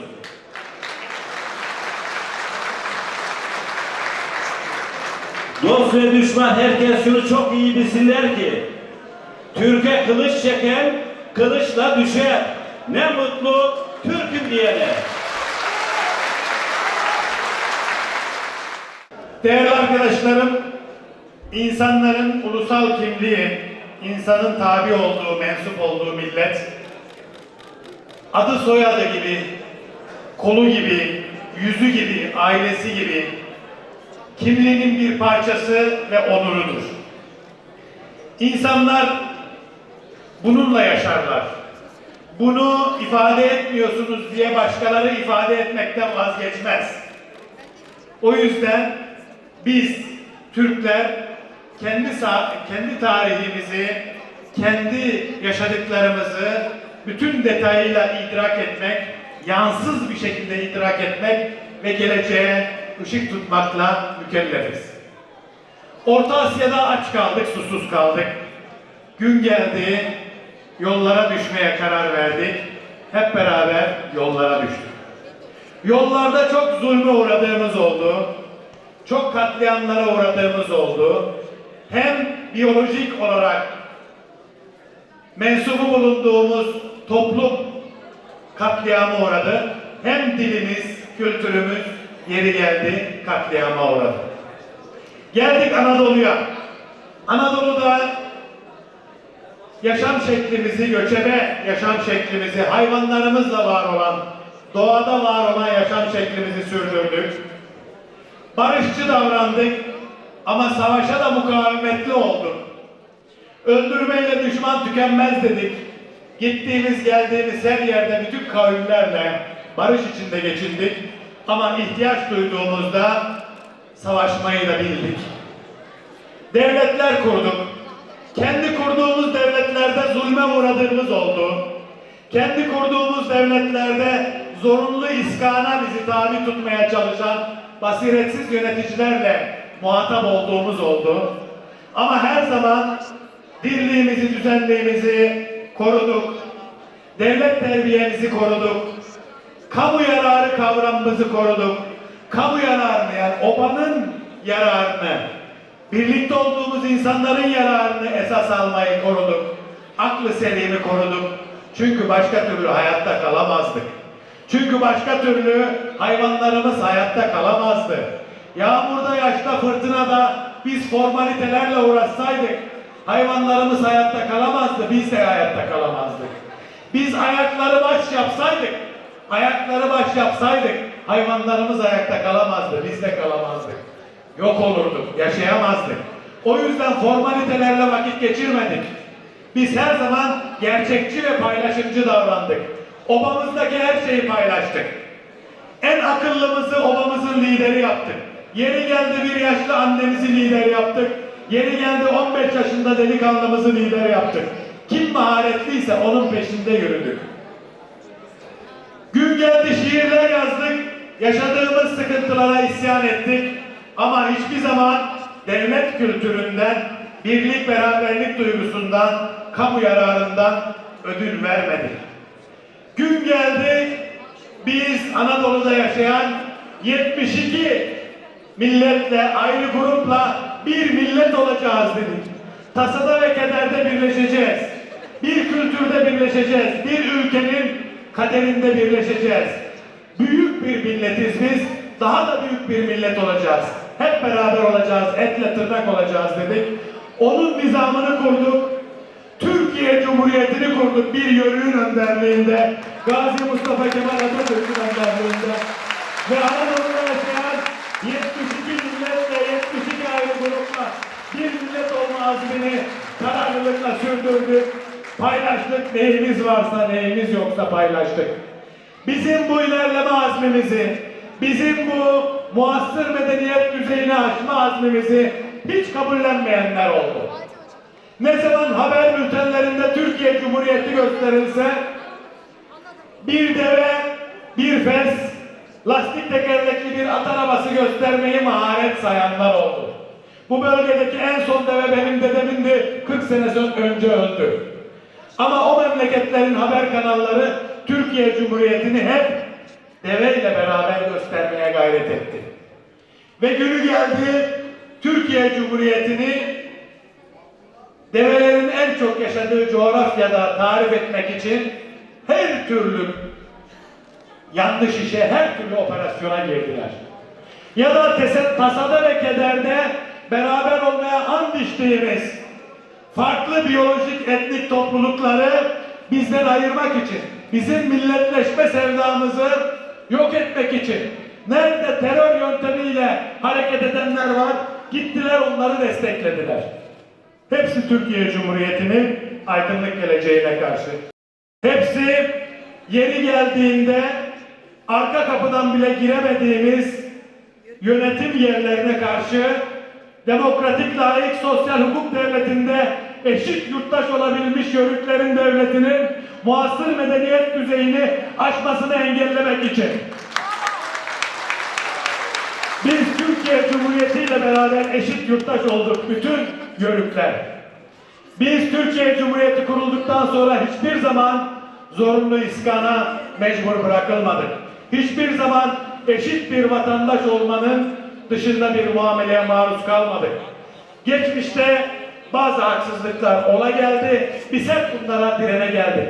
Ama biz şu anda da aynen Gazi Mustafa Kemal Atatürk'ün gösterdiği yolda devletimizin, milletimizin, yurdumuzun birliği, beraberliği için, devletimizin, milletimizin, yurdumuzun bütün dünyada kötü niyetle bize kumpas çevirenlere karşı savunulabilmesi için kendi içimizde kandırılmış, ikna edilmiş insanlarımızı yeniden doğruda, tasada ve kederde birlikte, barışta, kardeşlikte ve muasır aydınlık bir geleceği kurmada ikna edebilmek, beraber yürüdüğümüzü ortaya koyabilmek için biz kendi kültürümüzü Türkiye Cumhuriyeti'nin geleceği saydık, saymakta kararlıyız, saymaya devam edeceğiz. İnşallah bu çalıştayın 13.sünü, 23.sünü, 33.sünü de yapacağız. Son sözlerim şunlardır. Değerli yörük kardeşlerim, basit gaza getirmelerle, basit nostaljik sembollerle bizim kültürümüzün ifadesi mümkün değil. Biz kadim bir kültürüz. Biz tekrar her defasında altını çiziyorum. Biz Doğayla, tabiatla son derece barışık bir kültürüz. Hayvanlarımızı oradan yaşattık, kendimiz öyle yaşaya geldik. Biz karşılaştığımız bütün kavimlerle son derece barışık bir kültürüz. Biz son derece yurdunu seven, birliğe beraberliğe önem veren, neyi varsa paylaşan bir kültürüz. Biz mert bir kültürüz. Özü sözü bir, yalın. Dünya malına itibar etmeyen, 300-500 baş hayvanıyla, çadırıyla yaşayan bir kültürüz biz. Biz bu nedenle işte bu ülkenin geleceğini kurabilecek, bu ülkenin geleceğini ayakta tutabilecek, aydınlık ufuklara, muasır medeniyeti de aşacak şekilde bu ülkeyi taşıyabilecek ana taşıyıcı kültürüz. Bu bilinçle hepinizi saygıyla selamlıyorum. Emeklerinize sağlık. Yolunuz açık olsun. Yolumuz açık olsun. Geleceğimiz aydınlık olsun. Çocuklarımızın, torunlarımızın, bütün Türkiye Cumhuriyeti'ni oluşturan, Türk milletini oluşturan bütün insanlarımızın sağlığı, ruhu, gelecek azmi hep yerinde kalsın. Hep burada buluşalım. Sağ olun, var olun.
Kıymetli konuklar, düzenleyicileri arasında olmaktan mutluluk duyduğumuz Yörük Türkmen çalıştayımızın hayırlı uğurlu olmasını öncelikle temenni ediyorum. Akdeniz Üniversitesi olarak Yörük kültürünün yaşatılması ve gelecek nesillere doğru bir şekilde aktarılması adına büyük önem taşıyan bu çalıştayın bir parçası olmaktan gurur duyduğumuzu özellikle belirtmek istiyorum. Değerli konuklar, hepinizin bildiği gibi Yörük ve Türkmenler bu milletin özüdür. Şanlı tarihinde sayısız devletler kuran asil Türk milleti, büyük devletler kurmaya Yörük ve Türkmen boylarının katkılarıyla muvaffak olmuştur. Şu an üzerinde huzur içinde yaşadığımız toprakların Türkleşmesinde de Yörük ve Türkmenlerin katkısı büyüktür. Türk milli kültürünün en güçlü öğelerinden biri olan Yörük ve Türkmen boyları, devletimizin ihtiyaç duyduğu her anda devletimizin ve milletimizin yanında olmuştur. İşte milli bünyemizde ve milli kültürümüzde önemli bir yeri olan bu kültürün yaşatılması ve gelecek nesillere aktarılması son derece önemlidir. Biliyoruz ki kültürel kimliğini kaybeden bir millet yok olmaya mahkumdur. Bunun için kültürümüzün her bir öğesine itina ile sahip olmalı ve gelecek nesillere aktarmalıyız. Biz de Akdeniz Üniversitesi olarak bu sorumluluğumuzun farkındayız. Bu amaçla Türkiye'de ilk defa bir üniversite bünyesinde Yörük kültürünü araştırma ve uygulama merkezini kurmuş bulunmaktayız ve o merkezimiz aracılığıyla da bu çalıştayın paydaşlarından bir tanesi olmuş durumdayız. Bütün bu çalışmalarımızda gerek belediyelerimizin gerekse sivil toplum kuruluşlarımızın bizlere katkısı tabii ki çok önemlidir. İhtiyaç duyduğumuz her anda ve alanda bir güç birliği yaptığımız tüm paydaşlarımıza buradan tekrar ayrı ayrı çok teşekkür ediyorum. Kıymetli misafirler, bu duygu ve düşüncelerle Orta Asya'dan günümüze dek Yörük Türkmenlerin tarihine ışık tutacağına inandığım bu çalıştayın içeriğinin genişleyerek uzun yıllar devam etmesini temenni ediyor. Tüm katılımcılar için verimli bir çalıştay diliyorum. Saygı ve sevgiler dilerim.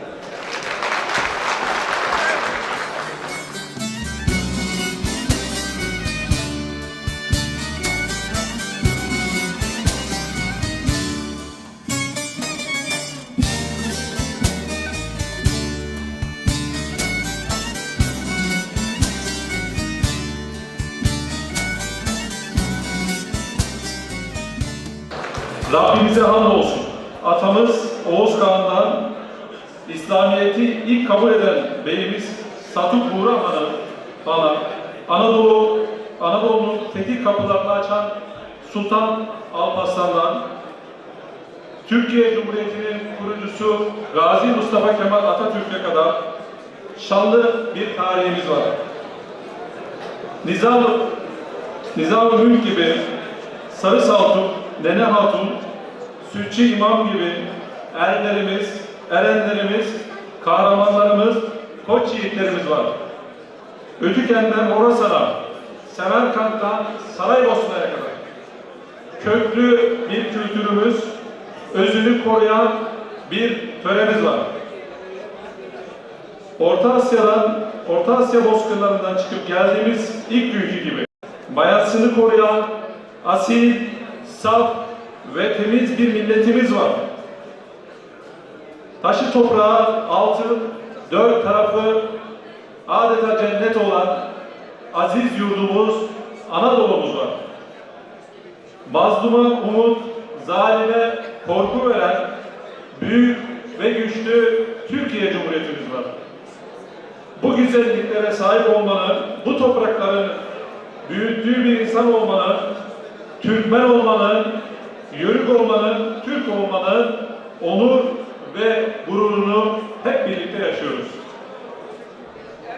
Ve bununla birlikte kültürümüzün kaynağı, pınarı olan Yörüklük geleneğini derneklerle, vakıflarla, şenliklerle, şölenlerle, bu yaptığımız çalıştaylarla hep birlikte yaşıyor, yaşatıyoruz. İşte bugün de 3. Yörük Türkmen Çalıştayı'nın açılışında birlikteyiz. Çalıştayımızın Yörüklük geleneğinin aydınlatılmasına, korunmasına, yaşatılmasına ve tanıtılmasına vesile olmasını, hayırlı sonuçlanmasını en kalbi duygularımla temenni ediyorum. Değerli dostlar, Toroslardan Akdeniz'e 1000 yıla yakındır yaşayan bu kültürü yarınlara taşımak ve yine binlerce yıl yaşatmak gerekiyor. Biraz önceki konuşmacılar dile getirdiler ama ben çok anlamlı bulduğum için, anlamı büyük olduğu için Gazi Mustafa Kemal Atatürk'ün arkadaşlar gidip Toros Dağları'na bakınız. Eğer orada bir tek Yörük çadırı görürseniz ve o çadırda bir duman tütüyorsa şunu iyi bilin ki bu dünyada hiçbir güç ve kuvvet asla bizi yenemez. Sözünü tekrarlamak istiyorum. Bu sözü tekrarlarken bir şey de hatırlatmak istiyorum. Biraz önce salona girerken fotoğraf sergisini gezdik. Gerçekten de günümüzde Anadolu'nun birçok şehrinde yaşandığı gibi bir göç hareketi yaşanmaktadır. Bu durum Yörüklerde de söz konusu ve büyük şehirlere büyük bir göç yaşandığını biliyoruz. Yörük Türkmen kültürünün yaşatılması, gelecek nesillere aktarılması oldukça önemli. Ancak bu büyük şehirlerde oldukça zor. Bu nedenle şu anda Antalya'da derneğimizin yaptığı gibi çalışmalar, bu çalışmalarla Yörük Türkmen geleneğinin, kültürünün, bir takım motiflerinin gelecek nesillere aktarılmasında önemli bir görev üstlendiğini düşünüyorum. Yine bu çalışmalar Yörük Türkmen kültürüne onun zenginliğini ortaya çıkarmak ve gelecek nesillere aktarmak açısından son derece önemli. Yörük kültürüne, Antalya'nın değerlerine, Antalya'ya sahip çıkmamız lazım. Değerli dostlar, milli kültürümüzü doğru tanımlamak ve dünyaya doğru tanıtmak oldukça önemli. Kültürümüzün, adımızın, namımızın, şanımızın nice bin yıllar bu topraklarda yaşaması için hepimize çok iş düşüyor. Hep birlikte, el birliğiyle kamu, özel sektör, sivil toplum işbirliğiyle güzel işler yapacağımıza, Yörük kültürümüzü ve Antalya'nın değerlerine sahip çıkacağımıza inanıyorum. Bu inanç ve düşüncelerle çeyrek asırdır Yörüklere, Türkmenlere ve onların değerlerine sahip çıkan Antalya Yörükler Derneği'nin 25. yılını da kutluyorum. Bu çalıştayın hazırlanmasında emeği geçen başta Muratpaşa Belediye'miz olmak üzere derneğimize, Akdeniz Üniversitesi Rektörlüğü'ne ve diğer emeği geçen herkese teşekkür ediyorum. Çalıştayın hayırlı sonuçlar doğurmasını temenni ediyorum. Hepinize saygı ve sevgilerimi iletiyorum ve Antalya Valimiz Sayın Müdür Karaoğlu'nda selamlarını ve Çalıştay'ın başarılı geçmesi temennilerini iletiyorum. Yine sözlerimi bitirirken bugün ülkemizin birlik ve bütünlüğü için terörle mücadele kapsamında Afrin'de şehit düşen kahraman askerlerimize Allah'tan rahmet diliyorum. Gazilerimize şifalar diliyorum. Bütün 80 milyonun kalbini onlarla birlikte olduğunu, yüreğin onlarla birlikte olduğunu bir kez daha ifade ediyorum. Hepinize saygı ve sevgilerimi sunuyorum.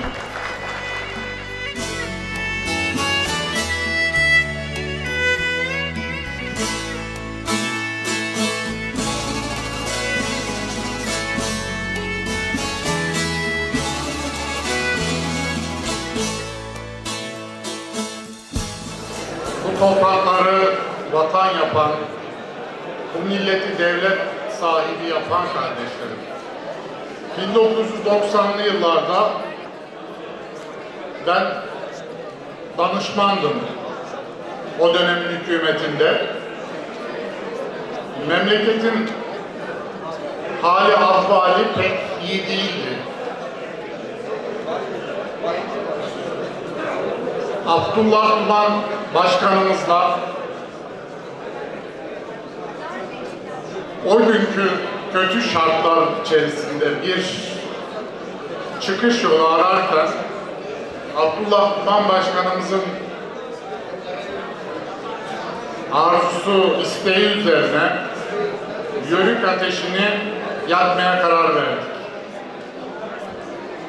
Benim tabii küçük yardımlarım oldu.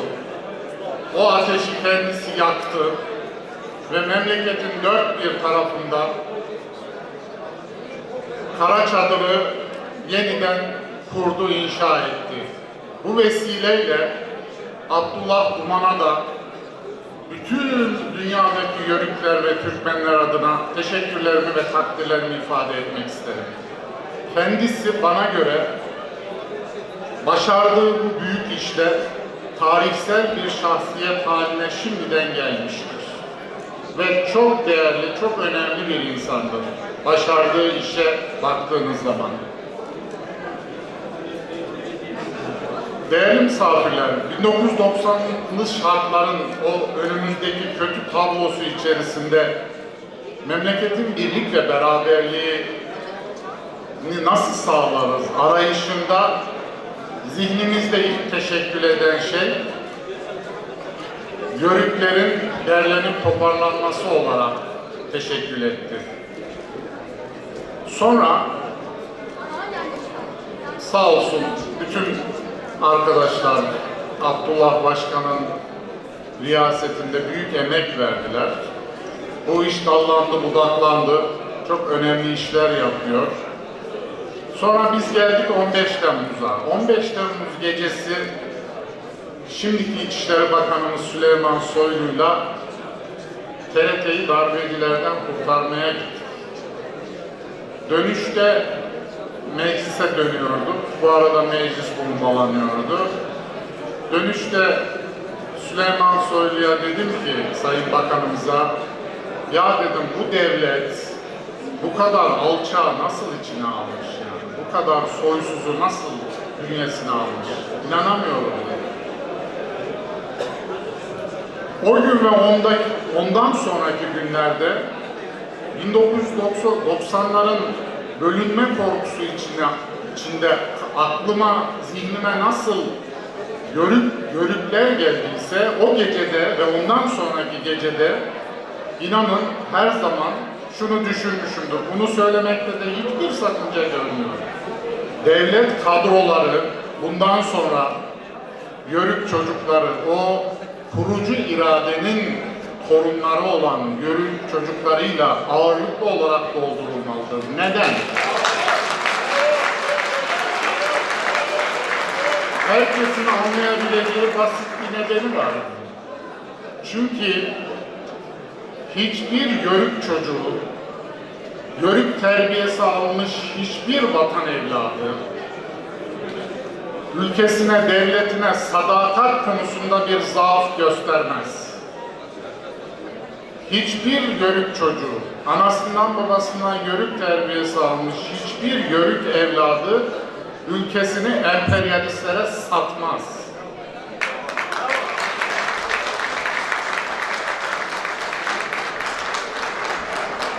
Ve sizi temin ederim ki bu devlette eğer bir devlet aklı varsa, ki 15 Temmuzları Türk tarihinin en büyük ihanet olayıdır, bunu da söyleyeyim. 15 Temmuzları yaşayan bir devlette devlet aklı herhalde vardır. Çünkü olmadığını düşünürsek o çok vahim bir şeydir. Bundan sonra Yörük damarı devletin içerisinde daha güçlü bir şekilde görülecektir. Bu devletin bekası için bu gereklidir. Çünkü Yörük demek birlik, beraberlik demektir. Bölünmez bütünlük demektir. Ve Türkiye'nin barışçı bir hayat yaşaması demektir. Barışçı bir hayat. Bu çok önemli. Hiçbir Yörük çocuğunun mesela 20-25 senedir Yörükler dernekleşiyor, teşkilatlanıyor. Siz hiç böyle terör olaylarına karışmış bir Yörük derneği, bir Yörük aidiyeti gördünüz mü? Olmaz böyle bir şey. Şimdi değerli misafirler, fakat şunu da bilelim. Bugüne kadar önemli işler yapıldı, çok önemli işler yapıldı ve Yörükler gerçekten Türkiye'nin birlik beraber tuttalı olduğunu gösterdi. Varlıkları her yerde hissediliyor. Ama dünyada çok hızlı değişiyor ve yeni bir dünya var önümüzde. Yeni bir Türkiye var. Yörükler biraz önce söylediğim sebepten dolayı da bundan sonra hem toplum hayatı hem devlet hayatı Yörüklerle daha fazla meşgul olacaktır. Bu sebeplerden dolayı. Ama bu Yörük nesilleri de kendilerini çok iyi yetiştirmeleri lazım. Artık bu dernekleşme safhası bir başka alana kanalize olmak zorunda. Bir faz atlamak zorunda. Mesela müesseseleşme dönemine geçmek zorundasınız. İşte Ümit Uysal gibi başkanlarımız, vizyon sahibi insanlar aslında bu ihtiyacın önünü birazcık açıverseler bunlar gerçekleşir. Herkese de örnek olur. Yani Yörükler artık mekteplerini, okullarını kurabilmelidir. Yörük çocukları daha iyi eğitilmelidir, eğitim almalıdır. Sanat ve kültürel kurumlar oluşturulmalıdır. Bakın benim çok üzüntü duyduğum bir şey. Bu kadar kadim bir medeniyetin insan varlığı, Yörük ve Türkmenler var mı bilmiyorum. Varsa özür dilerim ama Türkiye'de henüz bir Yörük etnografik müzesinin olduğunu ben duymadım. Olması lazım. Bir etnografik müze Yörük kültürünü etraflıca tanıtan ve onun etrafında gelişen sanat ve kültür müesseseleriyle evrensel kültüre dokunan, değen taraflarıyla ortaya konması lazım Yörük kültürünün. Sözü uzatmayayım. Bu milletin, Türk milletinin kök hücresini taşıyan bir kurucu, inşa edici irade olarak Yörükler, Kara Çadır'ın çocukları geleceğe dair sahip çıkma, geleceğe sahip çıkma duygularını daha da güçlendirmelidir ve bu toplumun geleceğine dair bir sorumluluğu en üst düzeyde hissetmelidir ve önce onlar hissetmelidir. Tekrar teşekkür ediyorum bu güzel, bu harika organizasyonla bizi buluşturan Sayın Başkanımıza ve tüm katkıda bulunanlara hepinize saygılar.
Değerli izleyenlerimiz, üçüncüsü düzenlenen Yörük Türkmen Çalıştayı bütün yoğunluğuyla devam ediyor. Arkamızda gördüğünüz üzere Türkiye'nin dört bir tarafından gelen yüzlerce dernek başkanı ve protokolün değerli üyeleriyle beraber Çalıştay'ımızda şimdi birazdan yerel medya dalında ödüller verilecek. Bizler de onların o güzel ödül törenini sizlere aktarmaya çalışacağız. Tabii ki öncelikle Antalya Yörükler Derneği Başkanı Abdullah Duman'a ve ana sponsorları Muratpaşa Belediye Başkanı Sayit Ümit Uysal'a da teşekkürlerimizi bildirmeden geçemeyeceğiz efendim. Bizleri takip etmeye devam edin.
Değerli Yörük ve Türkmen beyleri, sizi 1000 yıl önceki başkentiniz Kubbetül İslam Ahlat'tan selamlıyorum.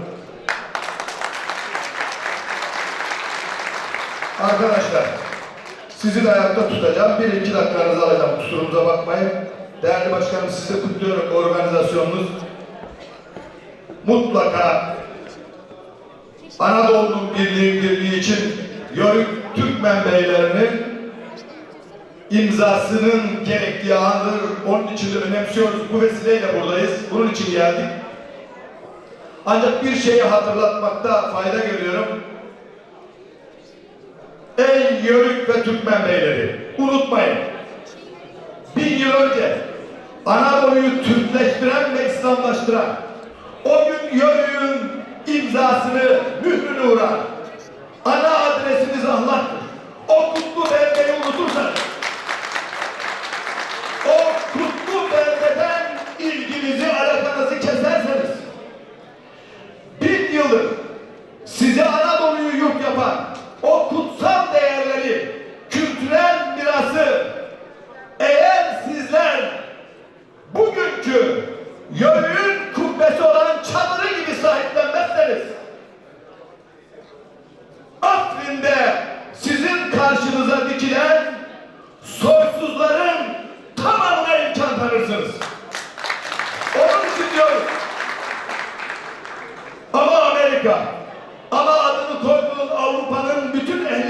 gibi, sizin gibi azametli, bahtsız bir kıtanın, şanlı, talihsiz bir devletin mahzun, şerefli, kahraman evlatlarına istedikleri güçle gelsinler. Yörük Türkmeni görecekler ve defolup gidecekler inşallah diyorum. Ey kardeşlerim, hakkınızı helal edin. Biliyoruz ki bu kadar konuşmadan sonra insanları konuşarak yormak zulümdür. Ben de zulmetmeye gelmedim. Ancak bu sesi duyur istiyorum. Bugün etrafımız olduğu gibi çevrilmiş, her türlü ihanetin içten ve dıştan yaşandığı bir süreçte bize bir tek şey düşüyor. Ey Türkmen beyleri, ey Yörükler, bize bir tek şey düşüyor. O da şu. Bakın, biz 1000 yıl önce Ahlat'ta toplandık. O kutlu belgede karar aldık. Aksaçlılarımız, aksakallılarımız karar aldı. O kararla 24 milyon kilometre kare, ki bugün elimizde 780 bin kaldı. 24 milyon kilometre kare bize yurt oldu.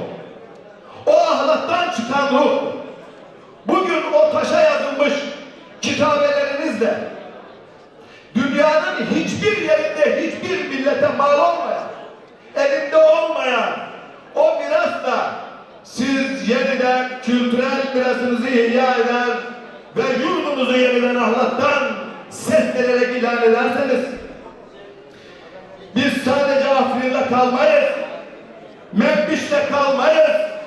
Nerede Türkmen varsa, nerede Müslüman varsa onun sesi olur, cihana yeniden insanlığı öğretme dersini ortaya koyarız. Bugün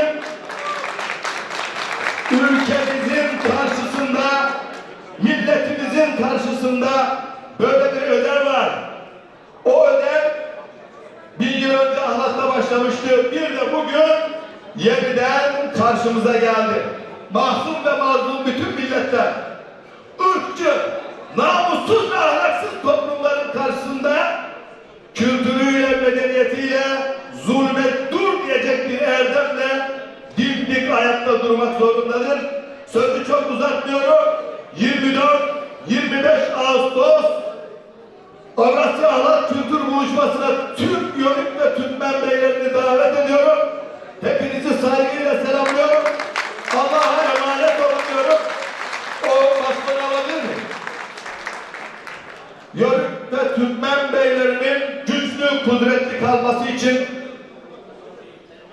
Anadolu'nun, gel değerli başkanım, Antalya Ağlat Vakfı, Kültür Eğitim Vakfı Dernek Başkanımızı da buraya davet ediyorum, Şahap Bey. Yörükler ve Türkmenler, Anadolu'nun hamuru Türk milletinin özü olan Yörük ve Türkmenler, şu bastondaki kasıt bellidir. Baston bizim dik duruşumuzun sembolüdür. Hep ayakta kalın, dimdik kalın diye dernek başkanımız Abdullah Bey'e teslim ediyorum. Emanet dernekte, vakıfta tümünüzün adına bulunsun istiyorum. Hepinize saygılar sunuyorum. Allah'a emanet olun.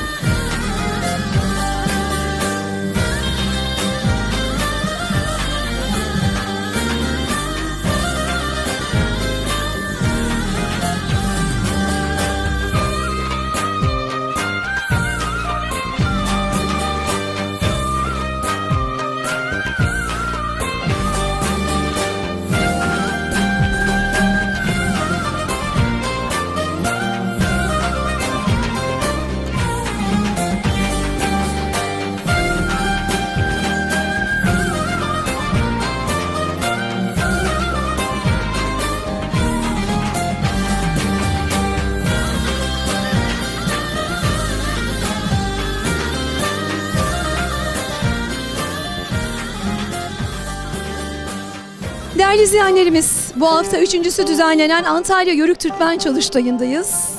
Yanımızda İzmir milletvekilimiz var. Adalet ve Kalkınma Partisi'nden çok değerli bir vekilimiz var. O aslında İzmir'i sırtlayarak geldi. Hüseyin Kocabayık geldi. Hoş geldiniz efendim. Hoş bulduk. Nasılsınız Sayın Vekilim? Çok mersi, iyiyim. Sağ olun, siz nasılsınız? Teşekkür ederiz. Konuşmanızı dinledik. İnanılmaz da güzel bir konuşma yaptınız. Yörük Türkmen Çalıştayı bu yıl 3.'sü düzenleniyor. Ama her şeyden önce vermiş olduğunuz mesaj çok önemliydi. Biraz ondan bahsedelim istiyorum. Çünkü bugünün anlamı ve önemi özellikle Türkiye'nin bulunmuş olduğu durumdan dolayı sizin sözcükleriniz gerçekten çok kıymetli an itibariyle. Konuşmamda şunu demek istedim. Maalesef bu ülkenin içeride de dışarıda da düşmanları çok fazla. Bağımsızlığımızın sembolü ve koruyucusu devlet. Şimdi devlette o kadar çok hain duygulara sahip memur falan istihdam edilmiş ki onlarca yıl içerisinde. Bir gün geldi 15 Temmuz diye bir olay yaşadık ve o olayda devletimizi içeriden hançerlediler bunlar. Şimdi ben diyorum ki devlet bundan sonra kendi bünyesine alacağı çalışan, memur, işçi neyse bunları alırken daha dikkatli olmalıdır. Dikkat gösterirken de tarihin sınavından geçmiş, sadakat sınavından binlerce kere geçmiş, bu memleketin has evlatları olan yörükleri devlet kadrolarına alırken tercih etsin. Bu kendisi için iyi. Yörüklerden daha çok devletin kendisi, kendi birliği, bütünlüğü, bekası için iyi bir şeydir. Ben açıkça hiçbir komplekse duymadan bunu söylüyorum. Zaten inanıyorum ki devlet 15 Temmuz'da yaşadığı o büyük tecrübe, diğer bir deyişle o karşılaştığı büyük ihanetten sonra da kendi kadrolarına insan temin ederken mutlaka yörükleri, yani sadakat sınavından binlerce kere geçmiş tarih içinde o binlerce kere bu sınavı başarıyla vermiş olan yörükleri tercih edecektir, etmelidir diye düşünüyorum. Verdiğim temel mesaj buydu. Bir de tabii yörüklerin hiçbir zaman şiddet, terör vesaire gibi hadiselerin içinde olmadığının altını çizdim. Yörük demek zaten barış içinde bir arada yaşamak ve bölünmez bütünlük demektir. Çok önemli. Aslında en önemli şey sadakat. Vatanımıza sadık kalalım, toprağımıza sahip çıkalım, değil mi? Tamamen öyle. Sadakat olmadan aidiyet olmaz. Aidiyetin bir numaralı psikolojik duygusu sadakattir. Benliğimizi aslında güvenle doldurmak lazım. Güveni de temeli sadakattir aslında. Aynen katılıyorum size. Bizler ise değerli konuşmalarınızdan dolayı çok teşekkür ediyoruz. Teşekkür ederim size. Sizi tekrar gördüğüm için ayrıca çok mutlu oldum. Çok teşekkür ediyorum Sayın Vekilim.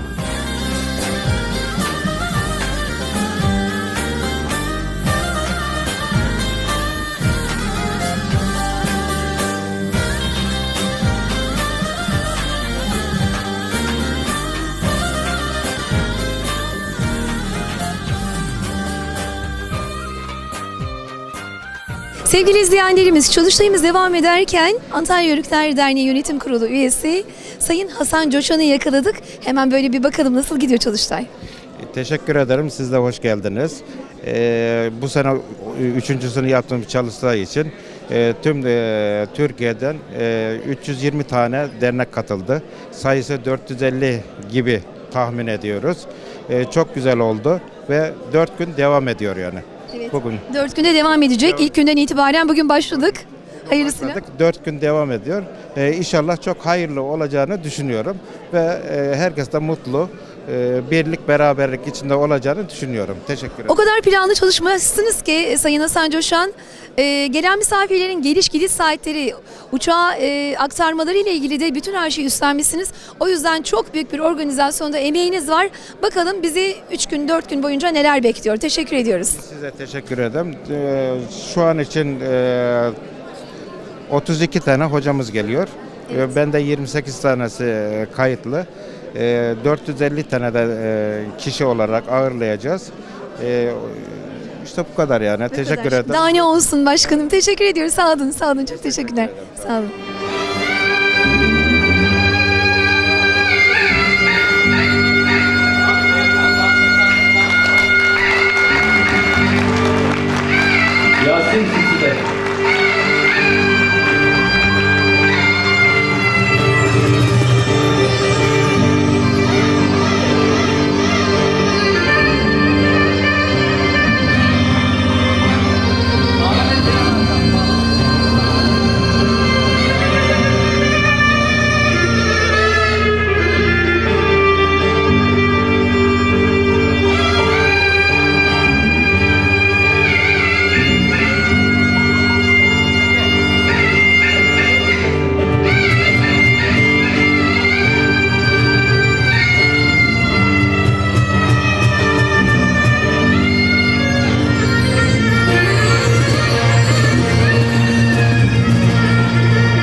Bende de o gençlik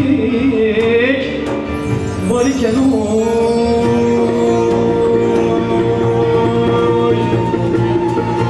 Ağır bahtımı da koymam yar senden sürmeliyim oy.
Yeşil aynada kırmızı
başına yar, sen sefayı.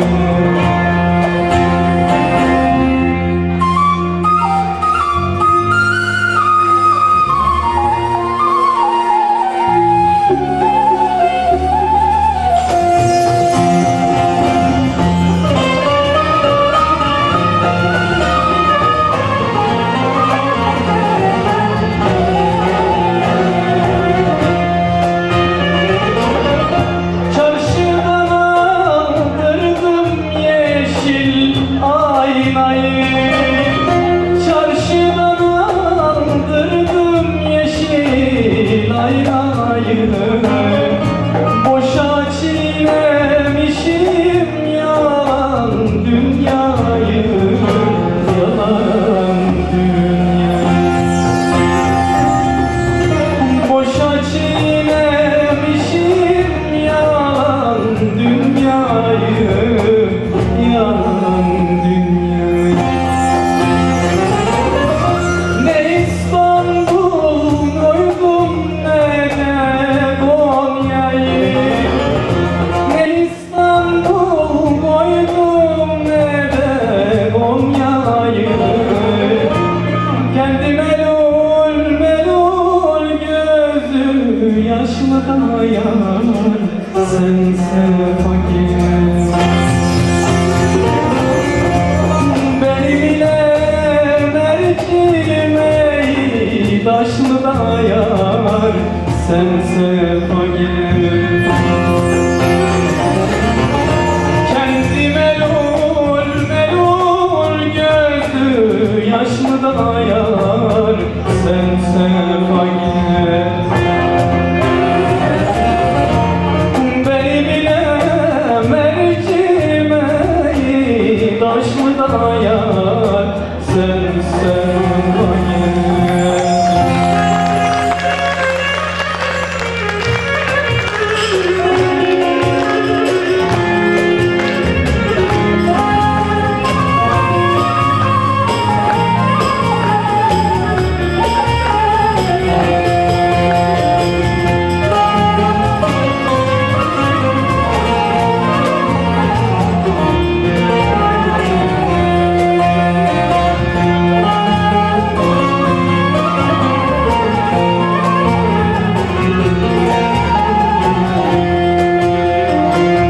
Parmağa serdiler sarı savanı,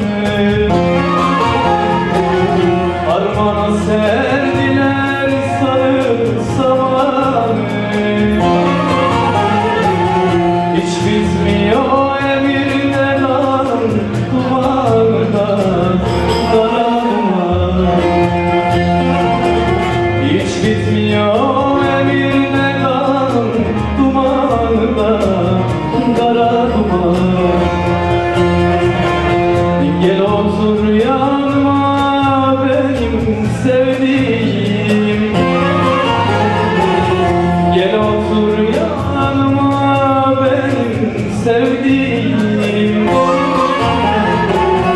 Ayrılık mı olur da ekin zamanında, yaya zaman.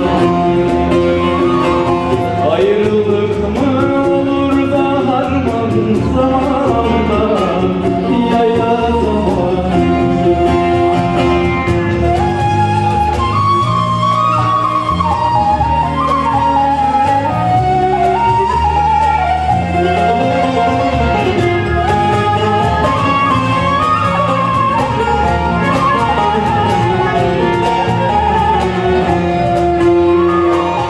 Çeşmenin başında işmar edersin, çeşmenin başında işmar edersin. Beni sevdiğime de pişman edersin de, pişman edersin. Beni sevdiğime de pişman edersin de, pişman edersin. Ne dedim ki nazlı yarim ben sana, ne dedim ki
sezilmiyor mihriban sevdiğim mihriban. Ayrılıktan zor geller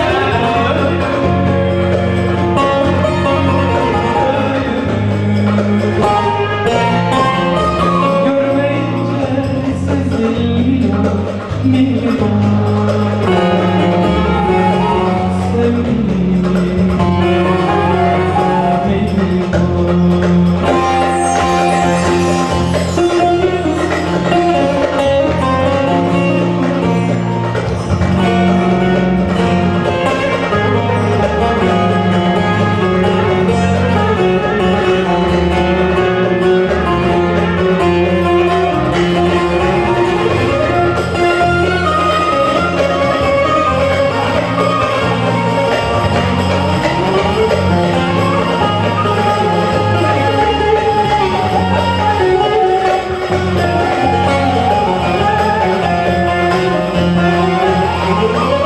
Yar deyince kalemden düşüyor, gözlerim görmüyor, Rabbim şaşıyor,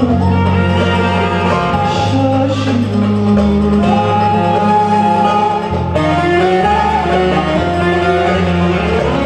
Lambada titreyen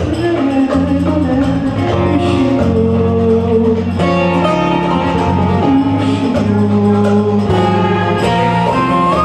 aşklar yazılmıyor mihriban sevdiğim mihriban. Lambada titreyen alev üşüyor, üşüyor. Aşklar yazılmıyor mihriban sevdiğim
Teşekkür ederiz. Böyle farklı yörelerden bir şeyler yapmaya çalışıyoruz. İsterseniz tamamen tek yöresinden de gideriz ama her yerden misafirlerimiz var.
savurtmadım.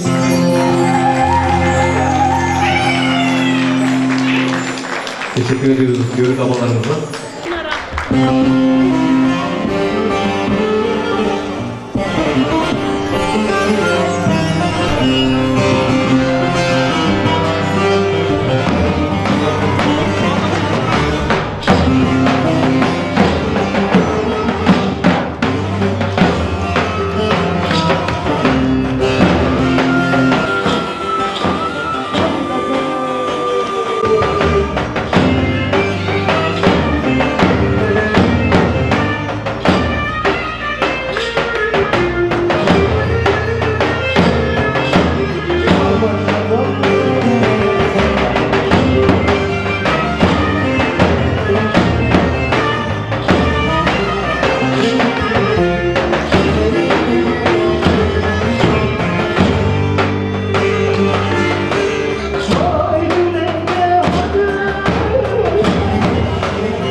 Çok teşekkürler. Saz ekibine kocaman bir alkış. Harikasınız arkadaşlar. Sağ olun.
aydın sözlerini bana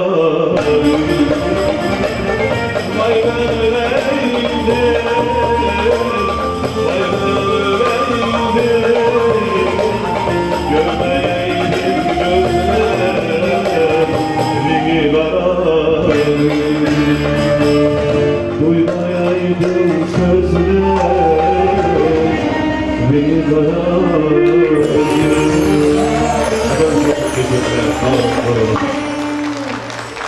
Teşekkür ediyoruz Sayın Zoğlu.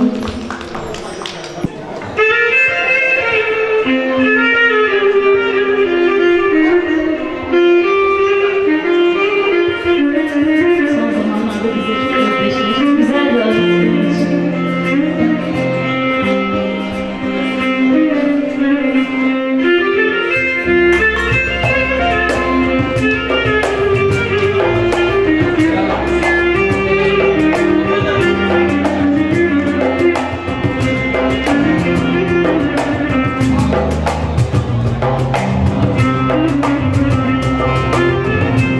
Ördeğime gaz diyorlar, şu feleğe yaz diyorlar. Ördeğime gaz diyorlar, şu feleğe yaz diyorlar.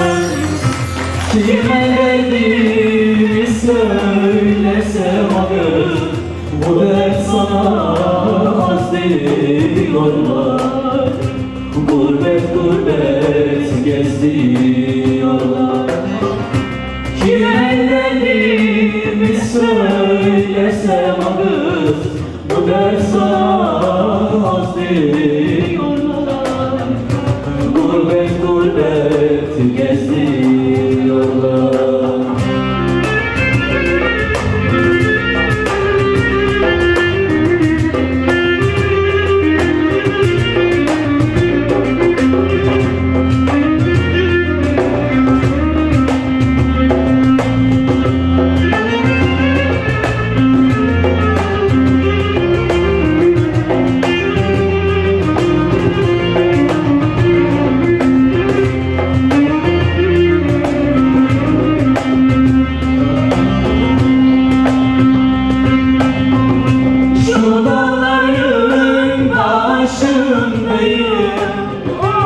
Yüzünün başındayım, şu dağların başındayım,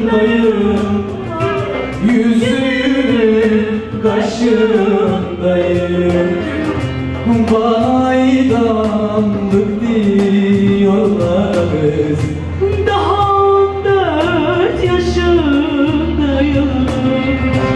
Öylesiye peşindeyim.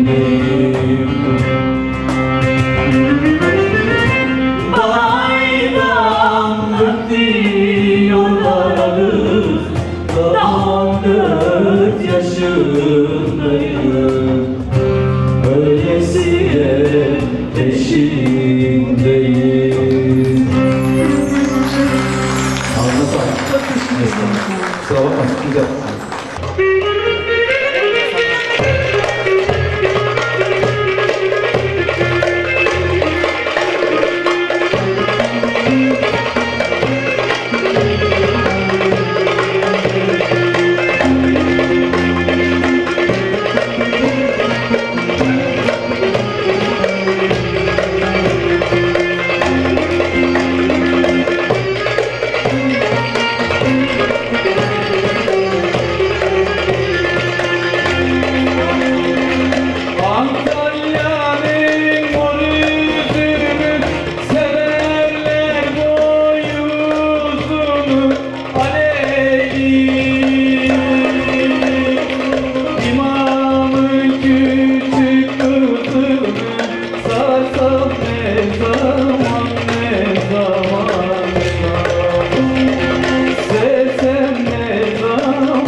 Antalya'nın altı bakır atlar gelip şakır şakır aleyhi.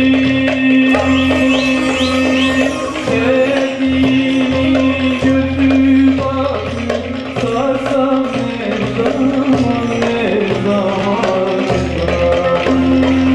Sevsem ne zaman ne zaman. Saran kollar yorulur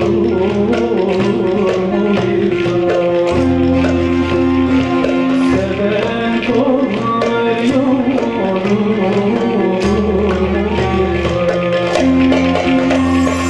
saran kollar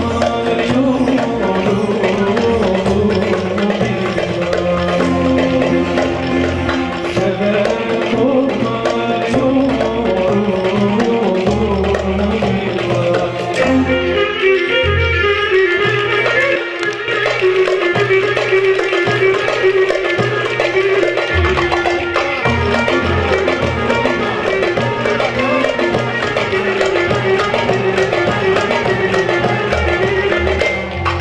Kalle gibi indirsek hele hele yanar. Umut edebilsek öldürdün beni. 42'li toplanmış hele hele yanar. Karakola indirsek saraydım seni. 42'li toplanmış hele hele yanar. Karakola indirsek öldürdün beni.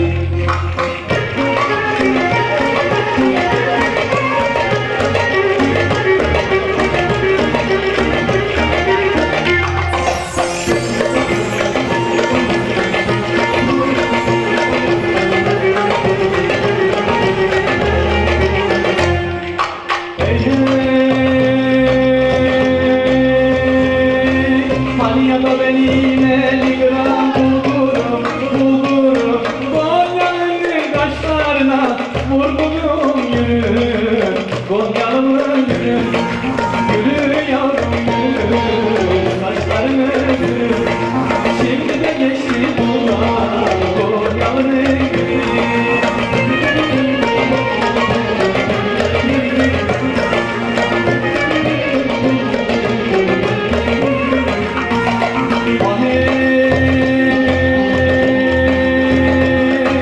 Konya'da benim 50 gram bulgurum, bulgurum.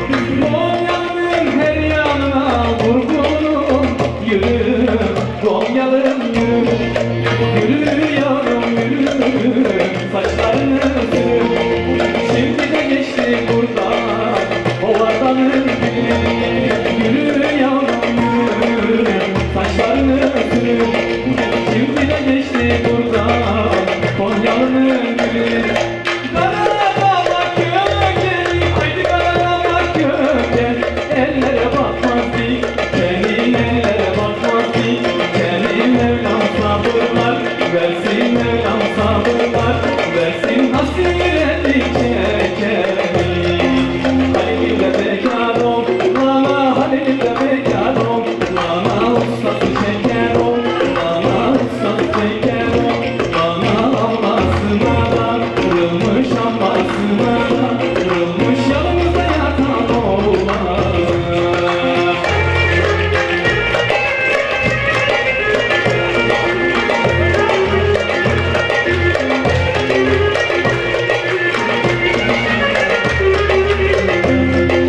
Akdelen Kıbrıs'tan gelir, Akdelen Kıbrıs'tan gelir. Yükü Kıbrıs'tan gelir, yükü Kıbrıs'tan gelir. Hasta olan oğlanım, hasta olan oğlanım. İlacı Kıbrıs'tan gelir. Halil'de bekar ol, lana Halil'de bekar ol. Lana ustası şeker ol, lana ustası şeker ol. Lana Allah'sına da, kırılmış Allah'sına da. Kırılmış yanında yatan oğlan. İnce çayır içilir mi? Sular soğuk içilir mi?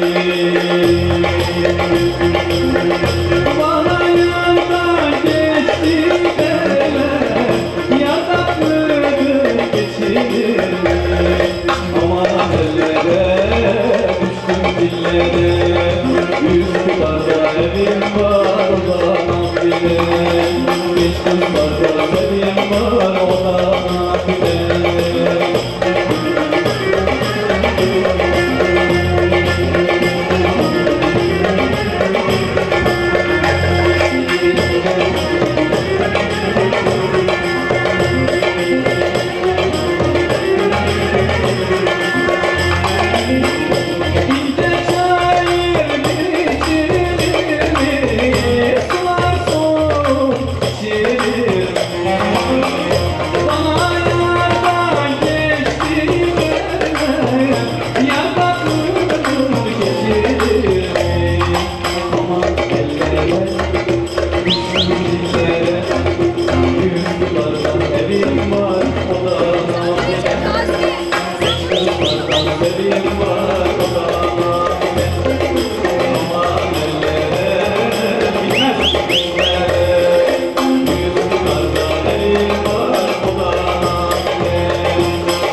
Haydi gel gel kömür gözlü yarim Vay vay aman gel gel gel aman aman Haydi gel gel kömür gözlü yarim Vay vay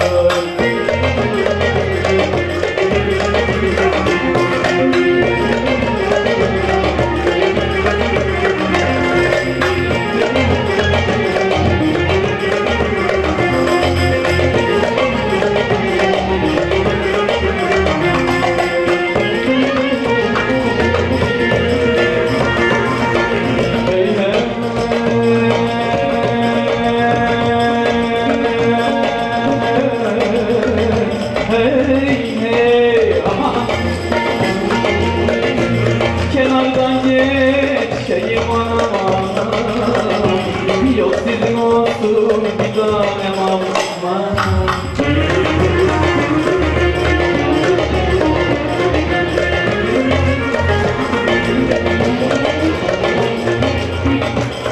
Ağlar içeyim anam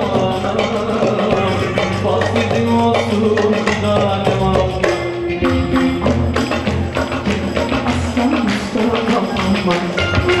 Haydi gel gel kömür gözlü yarim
Hey ekmek yavan kovan, oh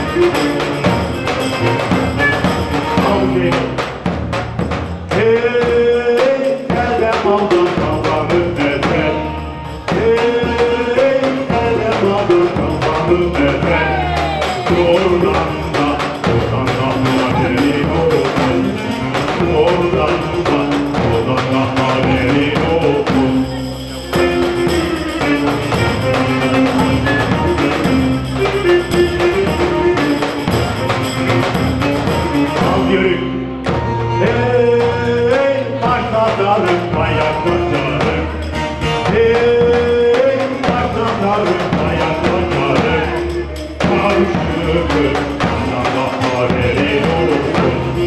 Kavuştuk, Allah haberin olsun. Bizim Yörük ve Zeybek yoldaş ama Yörük Zeybek'e galebe çalar. Teşekkür ederim hocam. Şaşır soru.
Teşekkür ederim.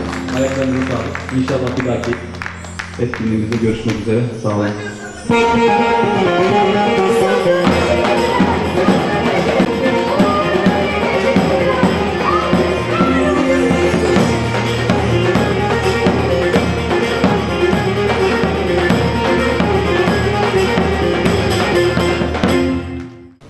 Ülkemizin bu sıkışık ve kuşatılmışlık döneminde bu tür toplantılara katkı verenlere, öncülük edenlere, yaptıranlara, vesile olanlara ayrı ayrı ben yürekten tebriklerimi iletiyorum. Son zamanlarda arttı. Hakikaten dev bir içtimai yapının içerisinde biz de bulunuyoruz.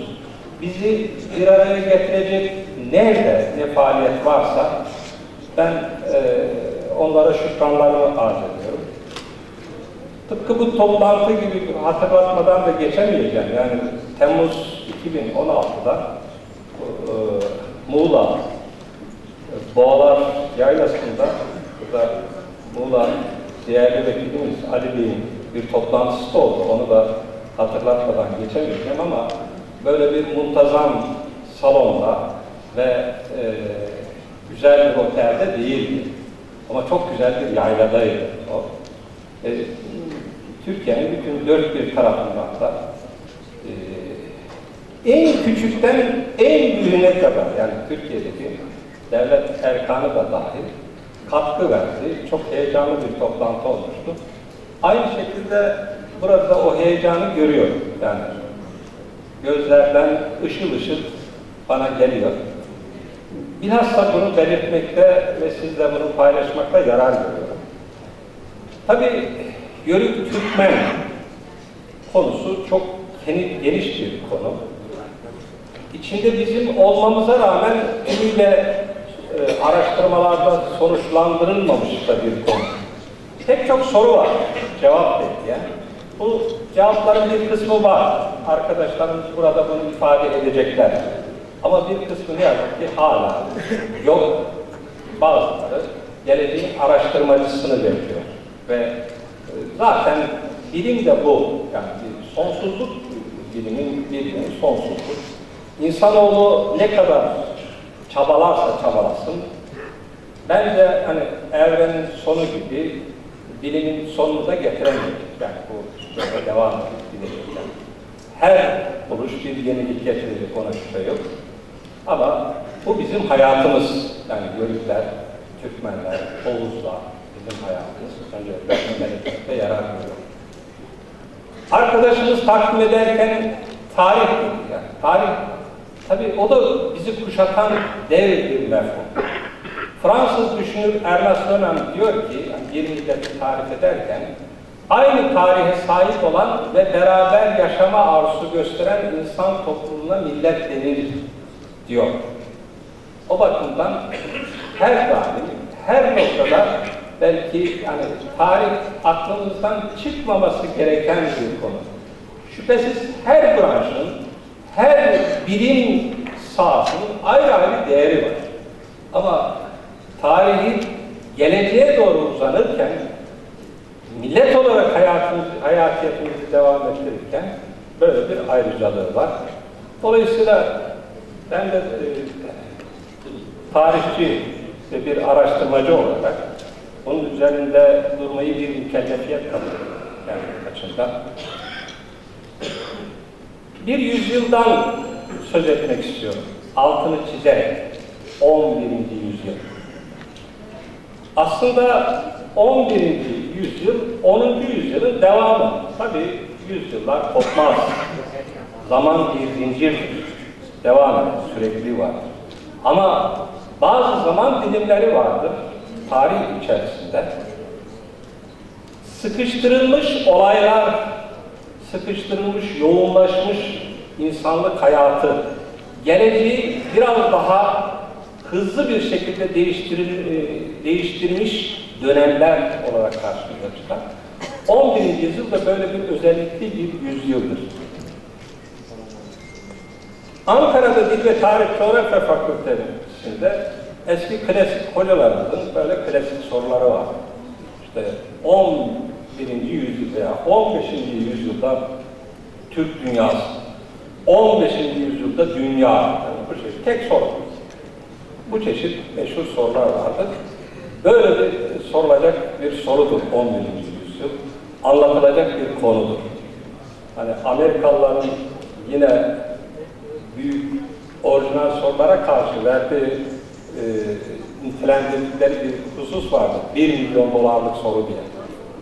Yani tabii onlar işi biraz materyalist bir noktadan ifade ediyorlar ama gene anlatım olarak güzel bir ifade. 11. yüzyılda hatırlatıyorum ben neler oldu. 11. yüzyılda İslam dünyası dağınık bir haldeydi. 11. yüzyılda Türk dünyası da büyük bir bocalamanın, büyük bir krizin içindeydi. 11. yüzyılda işte dağınık İslam dünyasına da, Türk dünyasına da hakikaten bir dokunuş, bir mayalanma oldu ve 1040 yılında Horasan'da Selçuklu Devleti diye bir devlet kuruldu. Selçuklu Devleti sıradan bir devlet değil. Türklerin 100'den fazla devletleri var. Ama Selçuklu Devleti o ilk 100 değil, ilk 3'ün içerisine girecek bir devlet idi. Ve belki de Türk tarihinin enlerine sahip bir devlet. Bence kültürel olarak en üst seviye, eş zamanlılık ilkesine göre diyorum. Tabii bugünü dünle mukayese edemeyiz, sonraki bir öncekiyle edemeyiz. O zamanki dünyada kültürel olarak en büyük, siyaseten en güçlüsü. Düşünün, Sultan Melikşah bütün dünyayı tek bir devlet haline getirmek isteyen bir sultandı. Buradan mülhem, rahmetli Osman Turan, onun adını da analım, Türk Cihan Hakimiyeti Mefkuresi tarihini yazdı. Yani, yine 11. yüzyılda Malazgirt Savaşı diye bir savaş var. Bizans gibi o zamanki dünyanın bir öteki diyebileceğimiz bir medeniyeti devrilmiştir. 11. yüzyılda Bizans'ı deviren Selçuklu Türklerinde Sevim Teker Hoca diyor, matematik bilimi Bizans'tan üstündü diyor. 11. yüzyılda Selçuklular o kadar büyük bir yükseliş yakaladılar ki meşhur Nizamiye medreseleri bu dönemde kurulmuştu. İçi kitaplarla dolu kütüphaneler demekli medreseler. Sadece Erzen ve Bitlis'te Yunanoğulları devlet değil diyebileceğimiz bir tabi devlet vardı Selçukluların. 140 bin ciltlik kütüphanesinden bahsediyoruz. Böyle bir yüz. Ve yine Selçuklu devleti devletten öte medeniyet olarak da ifade edilir. Kültür tarihçileri açısından bu doğru bir ifadedir. İslam dünyasının, Türk dünyasının Kahir ekseriyetinin siyasi çatısı altında bütünleştirilmiş bir devlettir. Yine bu devlet Arnold Toynbee'nin ifade ettiği dünyanın gelmiş geçmiş 3 büyük devleti olan Osmanlı Devleti'nin de atasıdır. Şimdi konuyu nereye getirdim? İşte bu muazzam yapıyı, siyasi, kültürel, medeniyet yapısını vücuda getiren içtimai mefhum var. Aynı ağacın, aynı kökün dalları, kalın dalları bunlar belki ama 3 yapıdan bahsediyor. Birisi Oğuzlar, biri Türkmenler, birisi de Yörükler. Biri diğerinden ayrı değil. Yani hepsi söylediğimiz gibi aynı köke bağlı. Ve ne kadar incelenirse incelensin, o kadar yani ucu bucağı daha henüz bulunmuş bir yapı da değil. Çünkü Yörüklerdir. Hindistan dünyanın en kalabalık ülkesidir aslında. Çünkü içine Pakistan, Bangladeş'te girer. Sri Lanka, Nepal, Bhutan onları da eklemek lazım Hindistan sahasına. Dünyanın en kalabalık ülkesidir. Hani Gücarat diye bir bölgesi var. Bunlar Gücarat'ın göçerlerden geldiğine dair çok kuvvetli bir işte, emare var. Elbette burada dilci hocalarımız var. Yani Ahmet Bilgen hocamız orada duruyor. Yani büyük dil öncüsüdür. Türk dünyasının aynı zamanda. Yani konuyu sabitleyecekler biraz da onlardır. Orada Gujarlar diye bir yapı, Hindistan neresi diyebilirsiniz. Atlıyorsunuz, Tekeli Yaylası diye burada geniş bir yapı.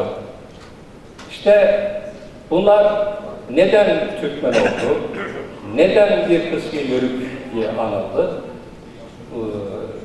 dev sorular. Ama böyle oldu. Bu bir olgu var, Yörüklük diye bir olgu var. Ben hani Yörüklük elbette önce bir hayat tarzı olarak başladı. Oğuzların başlangıçtan itibaren İslamiyet'ten önce de yerleşik hayata geçtiği gözleniyor. Ulus şehirleri var, biliyoruz. Ama geçmeyenleri de var. Yerleşik hayata, tarım hayatına, şehir hayatına geçenlerle geçmeyenler arasında bir niza da var. Yani bunu da görüyoruz. Çünkü geçmeye karşı çıkanlar ötekileri zemmediyorlar.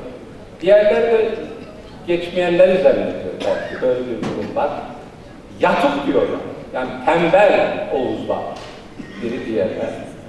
Biraz önce İlhan Bey arkadaşım bir dörtlükten bahsetti. Bütün konuyu belki ortaya çıkaran bir dörtlük. Diyor ki ekme ekini eğlenirsin, dikme bağı bağlanırsın, çek deveyi güt koyunu bir gün olur beğlenirsin. İşte yörük hayatın ortaya çıkışını ifade eden tam anlamı veren bir dörtlük. Tabii konu çok geniş. Yörük ne? Yörük öncelikle tabiata hükmeden, yörük coğrafyayı çok seven, yörük bu coğrafyayı çok sevmesi dolayısıyla hem yazlık hem kışlak hayatını yaşayan ama tam anlamıyla vatan duygusuna sahip olan bir yapı. Yörük bütünüyle tekrar ediyorum Selçuklu döneminde ortaya çıktı ve bunların temel özellikleri ve bize ettikleri en büyük hediye de onu ifade edeceğim ve arkadaşlarıma söz vereceğim çünkü çok mütecavizce davranmak istemiyorum. Vatan duygusu dolayısıyla Anadolu'yu vatan yapan en büyük içtimai yapılardan birisi. Diyar Rum'un Türkiye olması dünya tarihini değiştiren hadiselerden birisidir. Amerika'nın Amerika olması kadar da önemlidir. Ve dünyada çok büyük bir kavganın da belki başlangıç noktalarından birisidir. Çünkü jeopolitik değeri o kadar üstün ki Amerika'nın, Anadolu'nun, onu içinde yaşayanlar olarak biz ölçemiyoruz. Ama dışarıdakiler bunu daha çok görüyor. Ve neredeyse 1071'den beri başlayan bir kavganın da tarafıyız biz. İstesek de istemesek de. Bizim birinci hedefimiz dolayısıyla vatan duygusu olmalıdır. Öyle olmuştur da. Orhan Şahit Gökbey'i hatırlatmadan geçemeyeceğim. Hani nehirler gazidir, dağlar kahraman, her taşı yakut olan bu vatan, yani her taşını yakut eden bu vatanda yörük dediğimiz bu sizlerin ataları, bugün sizler, her birinizin büyük gayretleri var. Her birinizin büyük gayretleri var. Büyük imzası var. Yörüklük bir noktada da bu. Yani işte gazilik, nehirleri gazi yapmak, dağları kahraman yapmak, ovaları cümle araziyi vatan yapmak demek diyorum. Benim konum, ben hocamızın da dediği gibi eski Türk tarihiyle ilgileniyorum. Türk tarihinin eski dönemleri. Ve buna bağlı olarak da konar göçer deyimi ilk defa bizim belgelerimizde, kaynaklarımızda nasıl geçiyor ve eski Türk çağında konar göçerliğin genel hatlarıyla size özetlemeye çalışacağım. Bugüne kadar sevgili dostlar ele geçen Köktürk harfli metinler Türk tarihi ve kültürünün aydınlatılmasında hiç şüphesiz önemli bir yere sahip belgeler. Bilhassa Göktürk ve Uygur çağında taşlara kazılmış olan kitabelerin anlattığı bilgiler çok zengin malzemeleri ihtiva ediyor. Bunların içerisinde Türk dili, Türk dini, devleti, devlet hayatı, ordu teşkilatı, bir takım gelenek ve görenekler, Türk sosyal hayatına dair hususlar önemli bilgiler. İşte bu noktada Türklerin yerleşik, göçebe veya kendi adlandırmaları şeklinde karşımıza çıkan konar göçerlik mevzuunda bir iki şey söylemek ve bir takım tartışmalar olduğunu da belirtmek istiyoruz. İşin doğrusu değerli dostlar, biz Türkler hakkında yabancıların yanlış fikirlerinin pek de önemi bulunmadığı bir tarafa, eski Türkler ister göçebe, ister konar göçer olsunlar, dünya tarihine damgasını vurmuşlardır. Bu hakikati kimse inkar edemez. Ama biz yine ilim adamı vasfıyla her şeyi kaynaklar çerçevesinde izah etmeye, o yolu tercih etmeye çalışıyoruz. Saygıdeğer yörükler, saygıdeğer bilim adamları, tıpkı Köklük çağında taşlara işlenen yazıtlar gibi neredeyse Uygur Devleti'nin bir nevi resmi tarihi diyebileceğimiz bazı kitabeler vardır ki bunların arasında Türk tarihçileri ve dilcilerinin çok yakından bildiği Şinevsu, Perne'nin yazıtı, yine 2. Tez yazıtı gibi, Karadalgas'ın yazıtı gibi yazıtlar son derece önemli.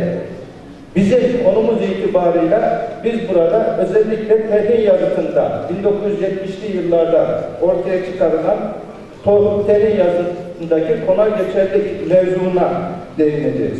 Tabi bundan önce bu konuyla alakalı olması itibariyle de Uygurlar hakkında kısa bir bilgi vermek gerekiyor. Zaten bütün Türklerin bildiği gibi Uygurlar Türklerden sonra Türk Devleti'nin başına geçen değil mi? Yağlı Karahan Hanedanı öncülüğünde devletin idaresini üstlenmiş bir boyumuz. Türk Uygur tarihinin yine en büyük hükümdarlarından birisi olan ve döneminde kitabeler yazılan Börüken Kağan'ımız var. Çin kaynaklarında Moyunçor diye geçiyor adı ve bunun kardeşi Tayyip Yusuf isminde bir kardeşi var. Esasında Hakan'ın onun hakkı. Bununla bir fark kavgasına tutuşuyorlar. Ve bu fark kavgasını kazandıktan sonra küçük kardeş Moyunçor veyahut da Börüken Kağan Tez Nehri kenarlarını, bugün Güney Sibirya bölgesindeki Tez Nehri kenarlarını kendisine ikamet yeri olarak seçmiş. Muhtemelen bu civarda bir şehir inşa ettirmiştir ki kitabelere baktığımızda onun Ötüken'in batı ucunda Tez başında bir yaylak meydana getirdiğini, yaylak kelimesi tam o zamanlarda karşımıza çıkıyor değerli dostlar. Otağı burada kurdurduğunu, sınırını da orada yaptırdığını, 750-753 yıllarını yani 8. asrın 2. yarılarını burada geçirdiğini öğreniyoruz. Tabii ki bu cümlelerle kendisinin de yaylacı olduğunu söylüyor. Elbette ki Börüken'in burada altın bir otağı kurması da bağımsızlığının işareti. Yine bunun yanı sıra 750 Mars yılında Börüken Kağan Kırgızlarla akraba olan ve bir bölümü herhalde bunun göçleriyle Avrupa'ya gidip daha sonra batıda Seker ismiyle anılan bir Türk boyu olan Çiklere sefer düzenliyor. Kem Nehri kıyısında yapılan savaşta Çikleri mağlup edip yenip onları kendisine bağlıyor. Çiklerin mağlubiyetinden sonra yine biraz evvel işaret ettiğimiz gibi 750 senesinde Tez başında otağını kurduran Börüken burayı Çikler'de güvence altına aldıktan sonra da kitabesini yazdırıyor. Yine aynı yıl Tatarların ne durumda olduğunu da soruşturduğunu, 752'lerde Ötügen'deki 8 Selenge, Orkun, Toglanelileri arasında konar göçer şeklinde yaşamaya devam ettiğini bildiriyor. Börüken bu hususta kitabelerde şöyle diyor, değerli yörükler. Kasar'ın batısında, Kasar bölgesinin batısında orada otağı kurdurdum, yazın orada bulundum, hududu orada tayin ettim, işaretimi, yazıtımı orada yaptırdım. O yıl yüzün doğuya yürüdüm, Tatarları soruşturdum. Kavşan yılı 5. ayında Idıkbaşı'nın batısında Yabaş ve Topuş'un kavşağında yazı geçirdim. Otağımı orada hazırlattım. 1000 yıllık, 10.000 yıllık kitabemi diyor burada yassı taşa, düz taşa kazıttım diyor. Perne yazıtında ise bizim konumuz itibariyle biraz evvel bahsettiğim 1970'li yıllarda aynı mealde cümlelerle karşılaşıyoruz. Burada da otağını yaptırdığını, sınırını belirlediğini, 1000 yıllık, 10.000 günlük yani ebedi manasına gelen kitabesini diktirdiğini, yazdırdığını bize söylüyor. Ondan sonra yukarıda diyor, Tanrı'nın sayesinde aşağıda da vatanın yani yeryüzünün, toprağın sayesinde devlet ve yasa sahibi oldum diyor. Önde güneşin, batıda ayın doğduğu yerdeki halklar, dört taraftaki insanlar benim işim gücümü görürler. Ötügen ülkesi ve çevresi, ikisi arasında tarlalarım, 8 senenge, Orkun, Tolga, Sevindürtü, Kargu ve Bulgu'daki sularında konar göçerim ben diyor. Konar göçer ben diyor. İlk defa Türkçe belgelerden konar göçer deyimi 8. asrın ikinci yarısındaki bu Göktürk harfli metinlerimizde değerli dostlar karşımıza çıkıyor. Yani sonralardan 10. yüzyılda veya daha sonralarda ortaya çıkmış bir deyim değil. Konar göçer deyimine, bu metindeki konar göçer deyimine bağlı olarak bir hususa da kısaca değinmekte fayda var. Türk tarihinde büyük ve güçlü devlet kuranların sakin ve itaatkar yerleşik halk değil, hayat şartlarının gereği savaşçı ve teşkilatçı konar göçerler olduğu göze çarpar. Bununla birlikte Türklerle devleti kuran ve idare edenlerin esasını konar göçerlerin meydana getirmesi çağdaş kaynaklarda Türklerin her göçebe bir kavim gibi görünmesine sebep olmuş ve yerleşik Türkler göz önünde bulundurulmaksızın zamanımızın müellifleri de böyle bir kanaate sürüklenmiştir. Yine Göktürkçe belgelerde geçen konar göçer deyimi elbette Türk kültürü için son derece önemli. Çünkü bugüne kadar Türkleri sadece hayvancılıkla uğraşan, göçebe bir kavim olarak telakki edenlere karşı bu yazıt ve cümleler son derece önemli, dikkat çekici, çarpıcı cümleler. Ayrıca günümüze değin Türklerin yarı göçebe diye anılmasına karşılık bugün sosyologlar, tarihçiler, dilciler tarafından da böyle bir deyim kullanılıyor. Bundan sonra konar göçer, gerçi kullanılıyor ama atalarımız kendilerine ne dediyse o şekilde bir adlandırmanın yapılmasının daha doğru olacağını düşünüyoruz. Yani onlar ta 8. asırda belki tabii bunlar yazıtlara geçtiği tarih. Ondan önce de kendilerine konar göçer diyorsa bu tabiri yerleştirmek ve kullanmak daha doğru olacağını da düşünüyoruz. Dolayısıyla eski Türk devletinde halkın karnının doyurulabilmesi yalnızca savaş gelirleri ve hayvancılıkla sınırlanmıyor. Yerine göre savaşılamayacak ve harp ganimetleri alınamayacak zamanlar görülebileceği gibi hayvanların toprak kırıma uğradığı durumlar da ortaya çıkabiliyor. Nitekim Bölük Ongayad'dan sonra Türk-Çin harpleri sıklaşınca onların ziraat yapmak zorunda kaldıklarını bizzat Çin kaynakları bize haber veriyor. Ve muhtemelen bu ziraat işini de o zamanın ilk yerleşik kavimlerinden öğrenmiş olmaları gerekiyor. Dolayısıyla eski Türk sosyal hayatına veyahut da iktisadi hayatına da bakacak olursak bu noktada sadece hayvancılık ve ziraat da değil. Bunu da temel 7 noktada toparlamak mümkün. Konar göçer hayvancılık bunların içerisinde en önemlisi. Ziraat, ticaret, avcılık, halktan alınan vergi, yağma akımları ve haraç gelirleri eski Türk devletinin ekonomisini ayakta tutan 7 önemli ayak başında geliyor. Tabii Uygur Kağanlığı her ne kadar Göktürk Kağanlığı'nın zengin mirasının üzerine oturmuş ise de bunu pek iyi değerlendirebildiğini de söylemek mümkün değil. Bununla beraber tabii konar göçerlik son derece enerji ve güç isteyen bir sosyal hayat. Yani yerleşikliğe, ziraatçılığa nazaran son derece güç bir hayat tarzı. O yüzden burada insanların yüksek bir sorumluluk duygusunun, aidiyet duygusunun, bağlılık duygusunun olması da gerekiyor. Ve yine hepinizin bildiği gibi rivayetlere özür diliyorum. Zamanı çok iyi kullanmak için biraz hızlı anlatıyorum. Çünkü hocam beni ikaz etmesini istemediğim için Oğuz Kağan'da hepinizin bildiği üzere rivayetlere göre ne diyor? Yerleşik olmayan diye vasiyette bulunuyor. Bilge Kağan'da 8. asırda böyle bir durum söz konusu olduğunda yerleşik hayata, çünkü yerleşiklik o çağlarda Çin gibi, Bizans gibi bir takım yerleşik devletlerin cazibe merkezi olduğu çağlarda bazen insanları da çekiyor. O yüzden de Bilge Kağan gibi idareciler bazen onlar gibi yerleşik hayata geçme düşüncesi içerisinde bulunuyor. Ama devleti idare eden, geleceğe göre büyük vezirler ne yapıyorlar? Buna karşı çıkıyorlar. Belki diyorlar biz daha iyi yaşayabiliriz ama diyor o devlet meclisinde, kurultayda biz diyor kalabalık orduları besleyemeyiz. Sayımız az, nüfusumuz az. Bir tehlike anında bu şehirleri koruma imkanımız yok. Açlık, kıtlık zamanlarında başka yerlere gidebiliriz diyor. Yerleşik hayatın o zamanki şartlarda Türkler için tehlikelerini de izah ettikten sonra buna karşı çıktığını görüyoruz. Yine Tuyyuk Hukuk'un 8. asrın başlarında anladığı bu farklılığı hepimizin, sosyologların, tarihçilerin, dilcilerin yakından bildiği İbn Haldun da 14. yüzyılda müşahede ediyor.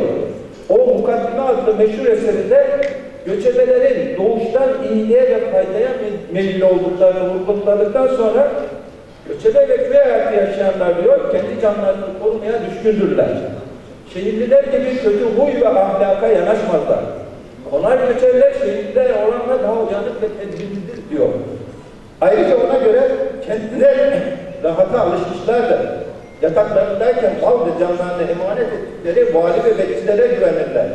Kale duvarları içerisinde diyor, emniyette olduklarını sanırlar. Bunlar doğru değildir diyor İbn Haldun. Silahlarını bir kenara bıraktıklarında kendilerini koruyanlarla aynı dereceye düşerler diyor. Bu durumda diyor, sürekli uyanıklıklar ve silahlıdır konar göçerler diyor. Bunun yine en güzel örneğini 15. yüzyılda Akkoyunlu Bey'i Karagümrük Osman'ın oğullarına verdiği nasihatta görüyoruz. Hepimiz hocalarımız bunu biliyor, sizler de biliyorsunuz sevgili yörükler. O şöyle diyor, sakın oturak hayata geçmeyin. Çünkü beylik ve hakimiyet yörüklikte de Türkmenlikte de biliyor. Mesela El-Cahiz, Arap bir yazar, Türklerin faziletlerini anlatan bu yazar, bunun gibi bazı yazarlar, yabancılar Türk kelimesini eserlerinde konar göçer manasına kullanıyor arkadaşlar.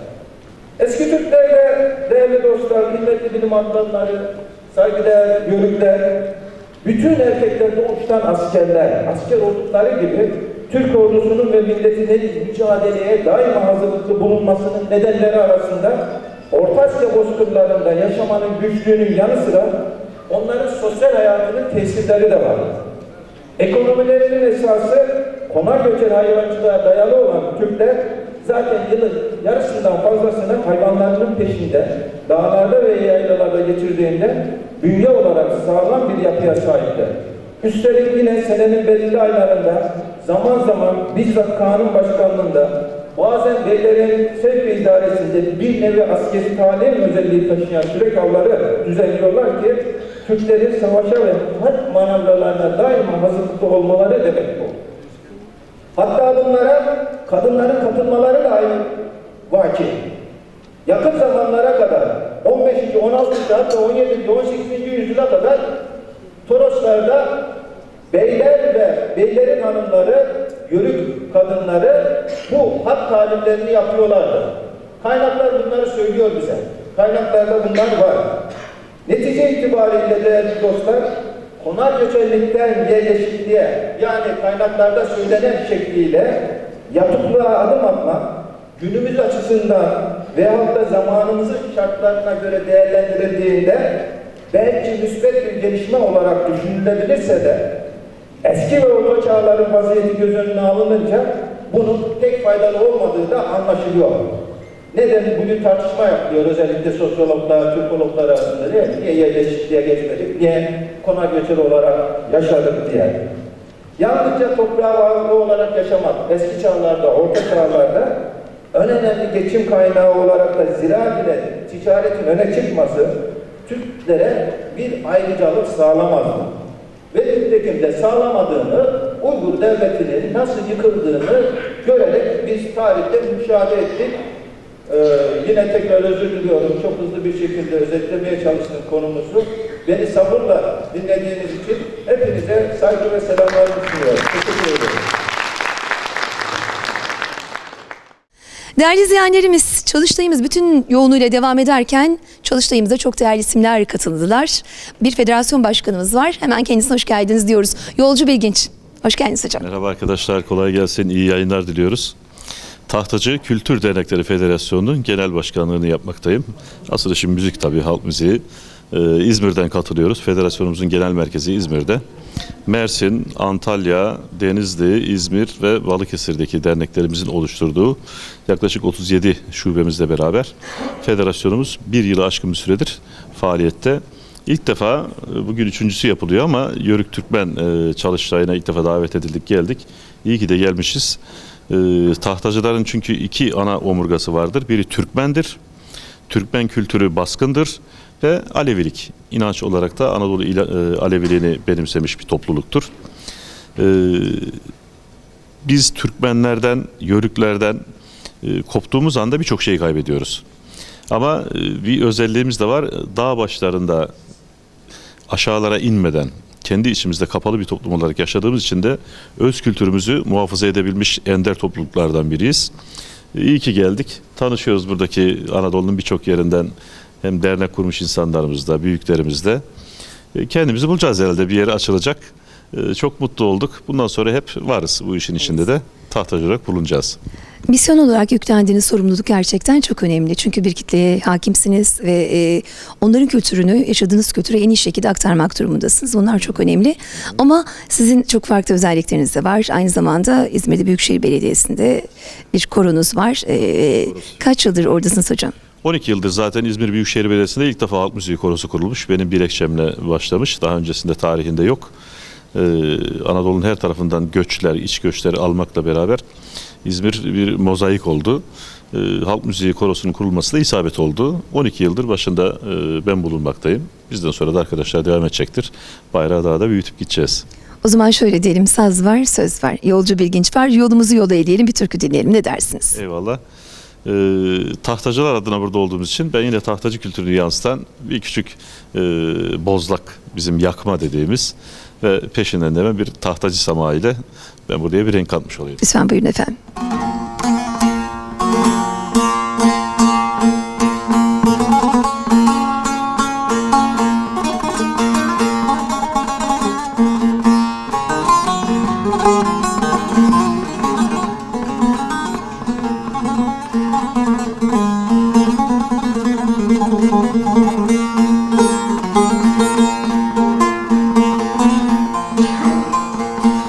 Erenler sözünü de elden sakınır, sakınır, sakınır.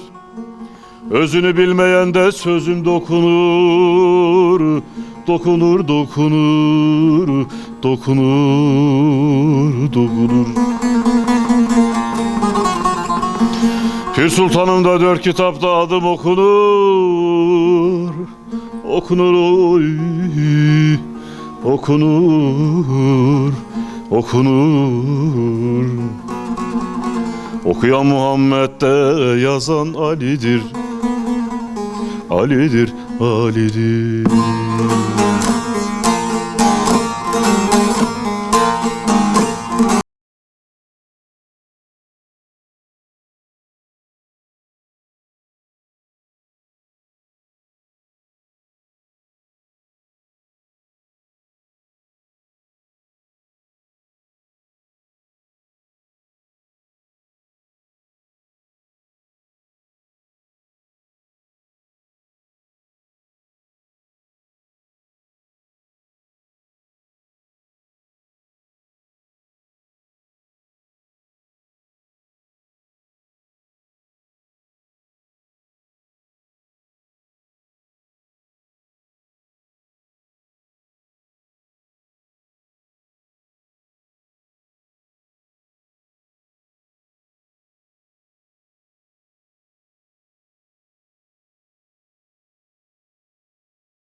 Sevgili izleyenlerimiz, çalıştayımız bütün yoğunluğuyla devam ederken ufacık bir ara verildi ve bu arada da biz Antalya Yörükler Derneği Yönetim Kurulu üyesi Halil hocamızı yakaladık. Hoş geldiniz efendim. Teşekkür ederim. Bu çalışmayı yaparken hakikaten yönetim kurulu olarak özellikle Abdullah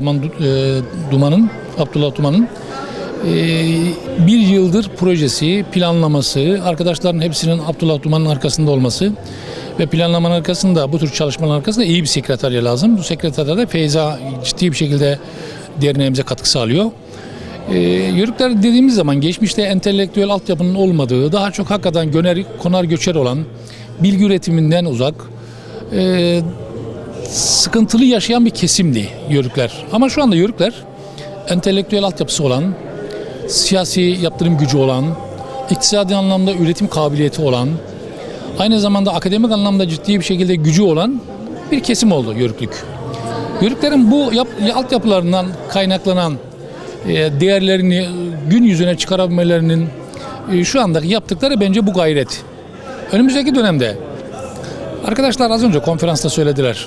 Yoğurdu biz bulduk dediler ama bunu biz biliyoruz. Başkası bilmiyor. Evet. Dediler ki yoğurdun mayasını sabah çiğinden aldık dediler ama bunu biz biliyoruz. Onlar bilmiyor. İşte bunlar her birisi iktisadi anlamda bir değer.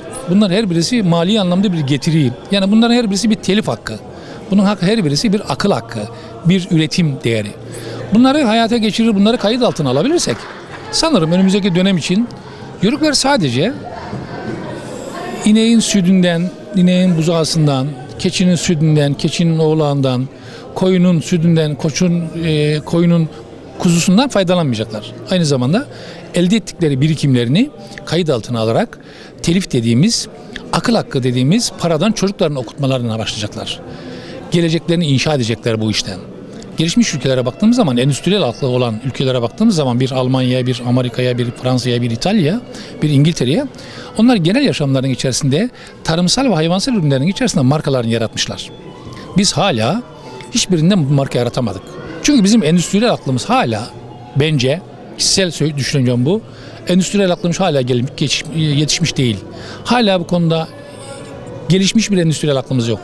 Finans yönetme aklımız da çok fazla yok. Şimdi kendimizi biraz abartıyoruz ama gerçekçi baktığımız zaman biz yani Yörüklerden dünya finans sektörüne demiyorum, ulusal finans sektöründe kaç tane oyuncumuz var? Endüstride kaç tane ismimiz var? Hakikaten uluslararası birkaç tane, 3-5 tane, 10 tane, 20 tane dile çevrilmiş kaç tane yazarımızın kitabı var? Akademisyenlere bir şey demiyorum. Onlar sonuçta işlerinin gereği makale yazıyorlar, makaleleri yayınlanıyor. Ama bizler kendi içimizde, hayatın içinde, döngünün içerisinde, hayatı bir biçimde güncelle kazanan reel yörüğün ürettiğine, ben o tarafı beni çok bağlıyor. Akademisyenin yayınladığı makale tabii ki bizim gururumuz. Onun yayınladığı bilimsel kitaplar tabii ki hepimizin gururu. Ama ben dağdaki çobanın, Fatih Hoca güzel açıkladı, çobanlığı yazdı. Kısmen şöyle bakıyorum. Çobanlık hakikaten bir meslek olduğu kadar yörüklüğün yaşam biçimi. Yaşam biçimi. Bu yaşam biçiminin içerisinde yörüğün her hayvanı otlattığı, her yaylaya gittiği yerde çok ciddi bir şekilde güzel sular da yoktur aslında. Şimdi biz bazen tarif ediyoruz ya, suyun aktığı yerde yörük konar, oraya obasını kurar. Yok. Kuyu kazar. Su akmıyorsa kuyu kazar. Kuyu tabii pınar bulur, o da yoksa kuyu kazar. Kuyu da birikmiş sudur. Birikmiş sudan hem hayvan içer hem de kendisi içer. Şimdi burada ondan dolayı yörüklerin büyük çoğunluğun bedeni anlamda çok ciddi bir şekilde dirençleri vardır. Neden? Çünkü savunma güçleri iyi gelişmiştir. Yani bedeni savunma refleksleri iyi gelişmiştir. Bu anlamda baktığımız zaman şunu koyacağız. Biz Yörükler, Türkmenler her birisi kendi içimizde birbirimize bu kıymetlerimizle, bu değerlerimizle, bu koçbaşı olan bilgi birikimimizle dünyaya yeni kapılar açma noktasında hem dünyayı açacağız hem de kendimizi açacağız. Yani bizim üstümüzden birileri para kazanırken biz de diyeceğiz ki başkalarının üstünden biz nasıl para kazanacağız? Mustafa Kemal'in çok güzel bir sözü var. Mustafa Kemal belki yörük dememiş ama köylü milletin efendisidir diyor. Cumhuriyet kurulduğunda Mustafa Kemal bakıyor kentlerin hepsine. Hepsinin içinde Ermeniler var, Rumlar var, işte başka etnik gruplar var. Bunların hepsi zengin, hakikaten iyi yaşıyorlar, kentli gibi yaşıyorlar. Hiçbir yörük, Türkmen, köylü o şeyin içinde değil, kentin içinde değil, kentin yakın köylerindeler. Onlar hayvan üretiyor, yetiştiriyor, onlar tarım yapıyorlar. Onların üretmiş olduklarıyla Kenttekiler bey gibi yaşıyor. Mustafa Kemal bunu görünce demiş ki köylü milletin efendisidir demiş. Aslında söylemiş olduğu söz Yörük'e söylemiş, Türkmen'e söylemiş, Alevi Türkmen'e söylemiş. Bektaşi Türkmen'e söylemiş. Biz bunu söyleyip geçiyoruz. Aslında anlamının altında çok sosyolojik değerler var. O değerleri Mustafa Kemal o kadar çok iyi gözlemlemiş ki Mersin'e gittiğinde soruyor. Bu apartman kimin? Bu Grokri'nin. Öbürü kimin? Salamon'un. Öbürü kimin? Ben kimin? Diyor ki bizim Hasan'ın yok mu? Veli'nin yok mu? Diyorlar ki bizim Hasan'la Veli savaştaydı. Bunlar da bina yaptı. Bizimkiler savaşta öldü diyorlar. Ondan dolayı diyor köylü efendisidir diye. Evet, orada Grokri'yi yaşamını sağlıklı, daha güzel yaşaması için bizimkiler kentin kenarında köylerde yaşadılar. Evet, hayvancılık yaptık. Çok teşekkür ediyoruz. Çok değerli bilgiler verdiniz efendim. Sağ olun, var olun efendim. Çok teşekkür ediyoruz. Sevgili izleyenlerimiz, bu haftaki programımızın sonuna geldik. Sizlere en derin sevgi ve saygılarımızı sunuyoruz. Bir dahaki programda buluşmak ümidiyle. Hoşça kalın efendim.